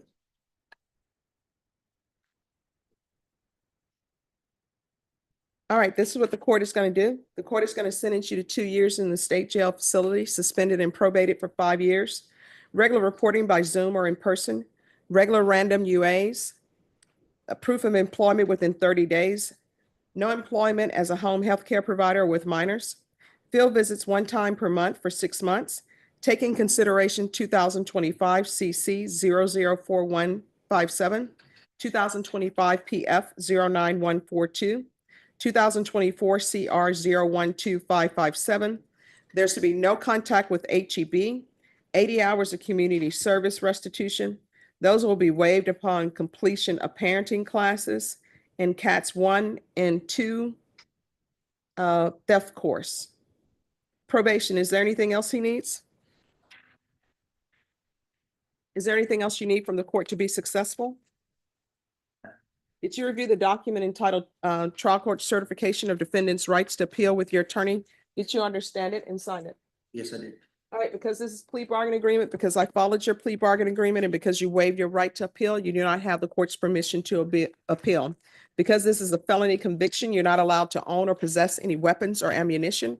If you have a question over what a weapon or ammunition is, you'll need to speak to an attorney. Do you understand? Yes, ma'am. All right, good luck to you. Stop Thank you. stealing. Thank All you. right. The court is calling 2025 CR 002681 and 2025 CR 002683, State versus Daniel Morales. Could our parties approach and announce for the record for the state? Rick Tanya for the state of Texas. Defense. Attorney Bill Simmons for defense. All right, and are you Mr. Morales? Yes, ma'am, Your Honor. Counsel, in each of the cause numbers, have you received all discovery and reviewed it with your client? Yes, Your Honor. In each cause number, the court will find that the state is in compliance with discovery. Probation, these are applications. In each cause number, did you review the document entitled Application for Deferred Adjudication with your attorney? Did you understand it? Yes, ma'am, Your Honor. In each cause number, did you review the true bill of indictment with your attorney? Did you understand it? Yes, ma'am. In each cause number, counsel, do you waive the reading of the indictment? Yes, Your Honor. State, in each cause number, are you proceeding on the indictment as presented? Yes, Your Honor. And probation, it's going to end up having to be a PSI. Okay. All right. And cause number ending in 2683, you're charged with aggravated assault with a deadly weapon. Range of punishment is anywhere from 2 to 20 years in prison, possible $10,000 fine. And cause number 2025 CR 002681, you're charged with assault impeding breath circulation with a previous conviction, assault choking with a previous conviction of a family violence matter. That's 2 to 20 years in prison with a possible $10,000 fine. If you have a plea with the state, court does not have to follow your plea. If for any reason the court does not follow your plea, gives you more than you bargained for, the fact that you entered a plea will not be used against you, and you will be allowed to withdraw your plea. You have a right to jury trial, a right for you or your attorney to cross-examine and confront any witnesses the state would call, and the right to remain silent. Did you understand by entering into this plea bargain agreement, you were giving up those rights? Yes, ma'am. And did you intend to do that and give up those rights? Yes, ma'am. Did you understand in each cause number, if I were to grant your application for deferred adjudication, if for any reason your deferred adjudication were revoked, the court could find you guilty, sentence you up to 20 years in prison and up to a $10,000 fine? Yes, ma'am. Counsel, has your client been able to provide you with any defenses? Yes, Your Honor. Do you believe he has a rational as well as a factual understanding of the charges against him? Yes, Your Honor. Do you believe he's currently competent and was legally sane at the time of the offense? In my opinion, he is and was, Your Honor. Mr. Morales, has anyone threatened you, coerced you, or placed you in fear to get you to enter these pleas? No, ma'am. Anyone promised you anything other than the plea? No, ma'am. Are you satisfied with the way you've been represented? Yes, ma'am. Are you a U.S. citizen? Yes, ma'am. In each cause number, the court will find that defendant has knowingly and voluntarily waived his right to jury trial. In each cause number, did you review the plea bargain page? Yes, ma'am. According to the pleas, punishment is to be assessed at a cap of 5 years. There's a $1,500 fine. State is opposed to your applications. The cases will run concurrently. The state will take in consideration 2025 CR 002680. There's an affirmative finding of family violence and no contact with the complainant. With an affirmative finding of family violence, you're not allowed to own or possess any weapons or ammunition or be designated as primary custodial parent. Did you understand that to be the entirety of your plea? Yes, ma'am. Defense? Yes, Your Honor. State? Yes, Your Honor. Did you review the waiver of appeal paragraph with your attorney? Did you understand it and sign it in both places? Yes, ma'am. Did you understand by signing that you're waiving your right to appeal? The only items that can be appealed are written pretrial motions that have been filed, heard, and ruled upon by the court. Did you understand? Yes, ma'am. Counsel, are there any such motions? No, Your Honor. Then in each cause number, how do you plead? Guilty, not guilty, or no contest? No contest. State any evidence. Yes, Your Honor. At this time, state offers into evidence in both cases, states Exhibit 1 with all attachments. No objection, Your Honor. In each cause number, did you review the waiver and steps with your attorney? Did you understand it and sign it in all the appropriate places? Yes, ma'am. Again, did you understand you have a right to jury trial, a right for you or your attorney to cross-examine and confront any witnesses the state will call in the right to remain silent? Yes, ma'am. Did you understand that today the state will be presenting evidence in the form of witnesses' statements and police reports? But most importantly, there'll be no live testimony. Did you understand? Court will find that defendant has knowingly and voluntarily waived and consented to stipulation of testimony and stipulations. Court will accept into evidence states Exhibits 1 and attachments. Court has reviewed the same. The court will find there is sufficient evidence to find you guilty in each cause number. Court will defer finding of guilt as you've applied for deferred adjudication. Counsel, do you want a PSI or would you just like time to come back with witnesses? Your Honor, we could come back with witnesses. I guess our question would be whether or not the court would be inclined to grant him a PR bond pending sentencing. No, I will not grant him a PR bond. Okay, so from that perspective, Your Honor, I mean, we would defer to the court. We could have the PSI, but I have my witnesses here today as well, if the court would like to hear from them. I can recall you for tomorrow for witnesses. And if you, I'm out of county tomorrow, but I believe Friday, if the court's available or anything. no, we're not available on Friday. It's holiday, Good Friday. It is Good Friday. All right, I can bring you back and another judge can hear it. Or it's Monday, or I can just confer with former judge, whatever the court wants to do. All right, I can give you any day next week, or I can give you the first week in May.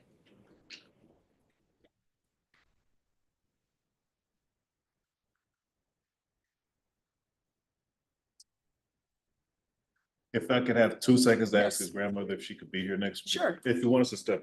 aside. Yes, and just let Ms. Ferguson know. Reginald Green. Court is calling 2023 CR 10024, State versus Reginald Green. Could I have parties announced for the record? State, defense? Daniel Cranbrook for the defense. Are you Mr. Green? Yes. Counsel, have you received all discovery? I have, Your Honor. Court will find that the state is in compliance with discovery. Mr. Green, did you review the application for deferred adjudication with your attorney? Did you understand it and sign it? Yes, sure. All right, it's Vashawn. That is like a quiet storm, right? No, that's fine. Did you review the true bill of indictment with your attorney? Did you understand it? Yes, sure. Counsel, do you waive the reading of the indictment? I do, Your Honor. State, are you proceeding on the indictment as presented? No, Judge, the state moves to orally amend the indictment. The defendant's name is spelled incorrectly. It should be spelled Reginald. Any objection? No objection, Your Honor. All right, did you review the court admonishments with your attorney? Did you understand it and sign it in all the appropriate places? Yes, sure. Did you understand you're charged with unauthorized use of a vehicle? That's a state jail felony. Range of punishment is anywhere from 180 days up to 2 years in the state jail facility and up to a $10,000 fine. Did you understand? Yes, sure. If you have a plea bargain agreement with the state, the court does not have to follow your plea. If for any reason the court does not follow your plea and gives you more than you bargained for, the fact that you entered a plea will not be used against you and you will be allowed to withdraw your plea. You have a right to jury trial, a right for you or your attorney to cross-examine and confront Any witnesses the state would call in the right to remain silent. Did you understand by entering this plea, you were giving up those rights? Yes, Your Honor. And did you intend to give up those rights and enter into a plea in this case? Yes, Your Honor. Did you understand if the court were to grant your application for deferred adjudication, if for any reason your deferred adjudication were revoked, the court could find you guilty and sentence you up to 2 years in the state jail facility and up to $10,000 fine? Did you understand? Yes, Your Honor. Counsel, has your client been able to provide you with any defenses? Yes, Your Honor. Do you believe he has a rational as well as a factual understanding of the charges against him? I do, Your Honor. Do you believe he's currently competent and was legally sane at the time of the offense? I do, Your Honor. Sir, has anyone threatened you, coerced you, or placed you in fear to get you to enter this plea? No, Your Honor. Anyone promise you anything other than the plea? No, Your Honor. Are you satisfied with the way you've been represented?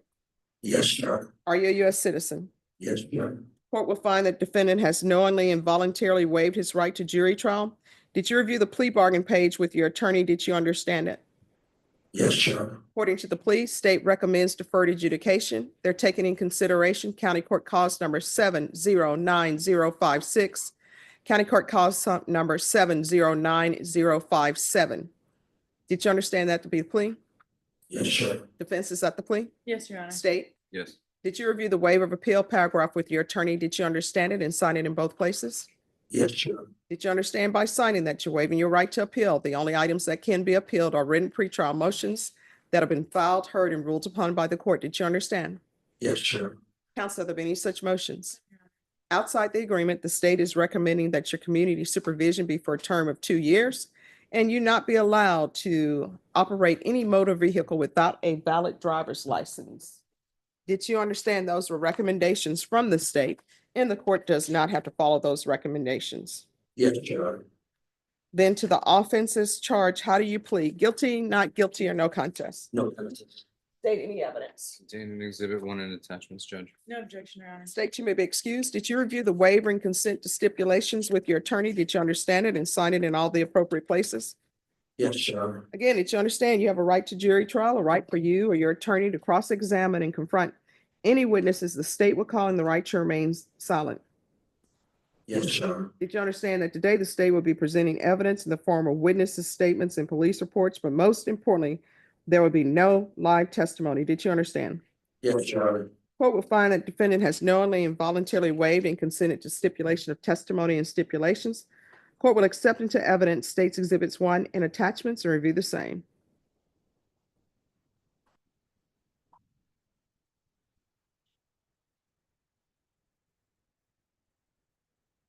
All right, after reviewing states exhibits 1 and attachments, the court will find there is sufficient evidence to find you guilty. Court will defer finding of guilt as you've applied for deferred adjudication. Are you proceeding with sentencing? Please, Your Honor. So this is your parents' vehicle? Yes, ma'am. Why are you doing this to your parents? So me and my stepmom had a disagreement on the Mhm. payment, and my dad was unaware that she filed unauthorized use. Well, all of this really started because you said your food was cold and you want somebody to give you refund for cold food and you didn't return the food. I called the cops and asked them, so I turned myself in. So here's the thing, you want a vehicle, get your own vehicle. Yes, ma'am. Do not involve yourself in business transactions with family or friends. If you do, it's not going to turn, it usually doesn't turn out well. Yes, ma'am. Do you have a driver's license? Yes, ma'am. You need to present that to probation. If you don't, you're not allowed to drive. Yes, ma'am. When's the last time you had employment? I'm employed now. Doing what?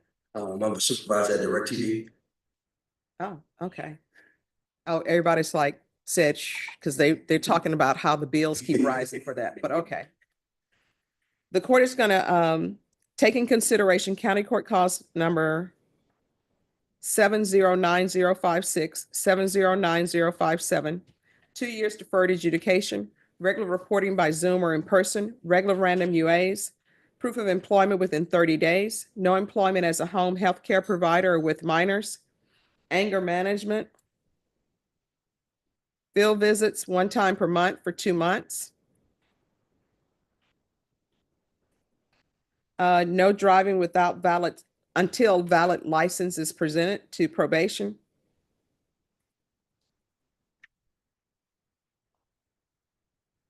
$80 of community service restitution. Do you have any children? Yes. Ages? 3, 12, and 10. Do you see them? Yes, every week. All right, parenting classes. Once he completes parenting classes, the community service hours will be deemed satisfied. Probation, is there anything else? Is there anything else you need to be successful? All right, did you review the document entitled Trial Court Certification of Defendant's Rights to Appeal with your attorney? Did you understand it and did you sign it? Yes, sir. Because it's plea bargain agreement, because I followed your plea bargain agreement, and because you waive your right to appeal, you do not have the court's permission to appeal. Do you understand? Yes, sir. All right, know better, do better, okay? Yes, ma'am. All right, who's here on Jessica Alcazar? Yes.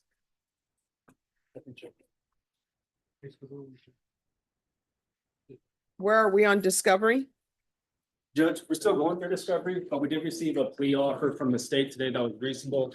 I just need time to discuss with my client and go over discovery with her, and I think we'll come to an agreement next setting.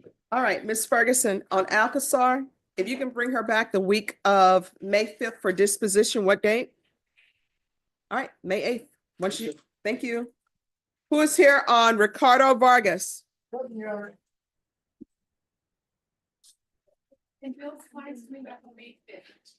All right, thank you. Your Honor, may family bonds be excused? Yes, Thank you, Your Honor. thank you. All right, counsel, I know you were recently appointed. That's correct, Your Honor. You met- And look at you all are matching in shades of blue. It was meant to be. All right, so counsel, I'll give you a month reset. Do you have a specific date? About Counsel?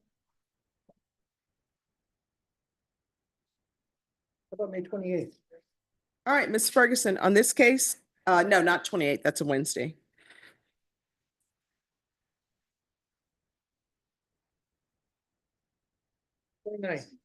All right, once you sign the reset form, you're excused. Thank you for dressing appropriately for court. Thank you for your patience. Thank you. Thank you, Judge. Thank you. Thank you. Thanks, Michael.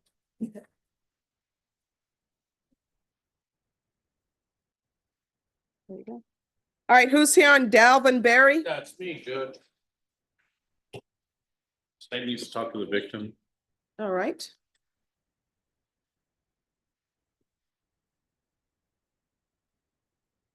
All right, and but do you have all discovery, you think?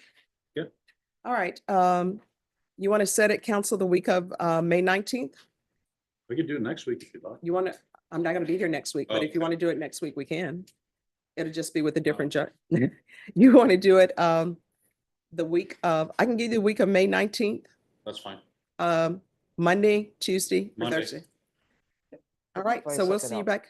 If he finds out the faster, I'll contact him. Okay. All right, thank you. See you then. Thank you. Judge. Who's here on Jeremiah Simmons? Judge, on this one, this is where Mark LaHood is unless. Oh, wait, no, it's not this Oh, one. it's not this one. Oh, Different sorry. one. This one, I just need a trial date on. Oh, Oh, okay. you just Sorry. need a trial date? Yeah. How long do y'all, it's an aggravated robbery. Would you like a bench trial? No. All right, look, that was very quick. Let me just tell you about bench trials with me. If the state proves their case beyond a reasonable doubt, I'm gonna find you guilty. If they don't prove their case beyond a reasonable doubt, I'm gonna find you not guilty. That's who I am. But if you want a jury trial, we'll give you a jury trial. How long do y'all expect it to last? 3 days. All right, so if y'all confer with Ms. Ferguson on a jury trial date. Thank you, Judge. Thank you. I'm sorry, who? Yeah, last person. Can I see the file on Renteria? That, it's gonna be a reset because Mark LaHood is in legislative session, Your Honor, and he's associated with one of his cases. All right, on Renteria, Ms. Ferguson, put this for May 29th. I know their legislative session is to 150 days, but they keep telling me, oh, I may be in town. So we'll just put it for May 29th. I'm sorry, Judge. Thank you. May 29th for Renteria? Yes. Okay, just let you know. All right, and just so all the attorneys can know, I realized we were here late yesterday till 10:30 or whatever, and then we're here late today. So what I can tell everybody, Vashan, this is what I'm going to tell everybody because we were late yesterday and we're late today. Tomorrow, because I know Friday is Good Friday, we will not come back in the afternoon. So attorneys will need to be here in the morning. So I will give you all a break. I think sometimes we need mental health breaks. I agree. Yeah. Yeah. So that's when we'll see everybody back tomorrow. Thanks, Judge. All right, you're welcome.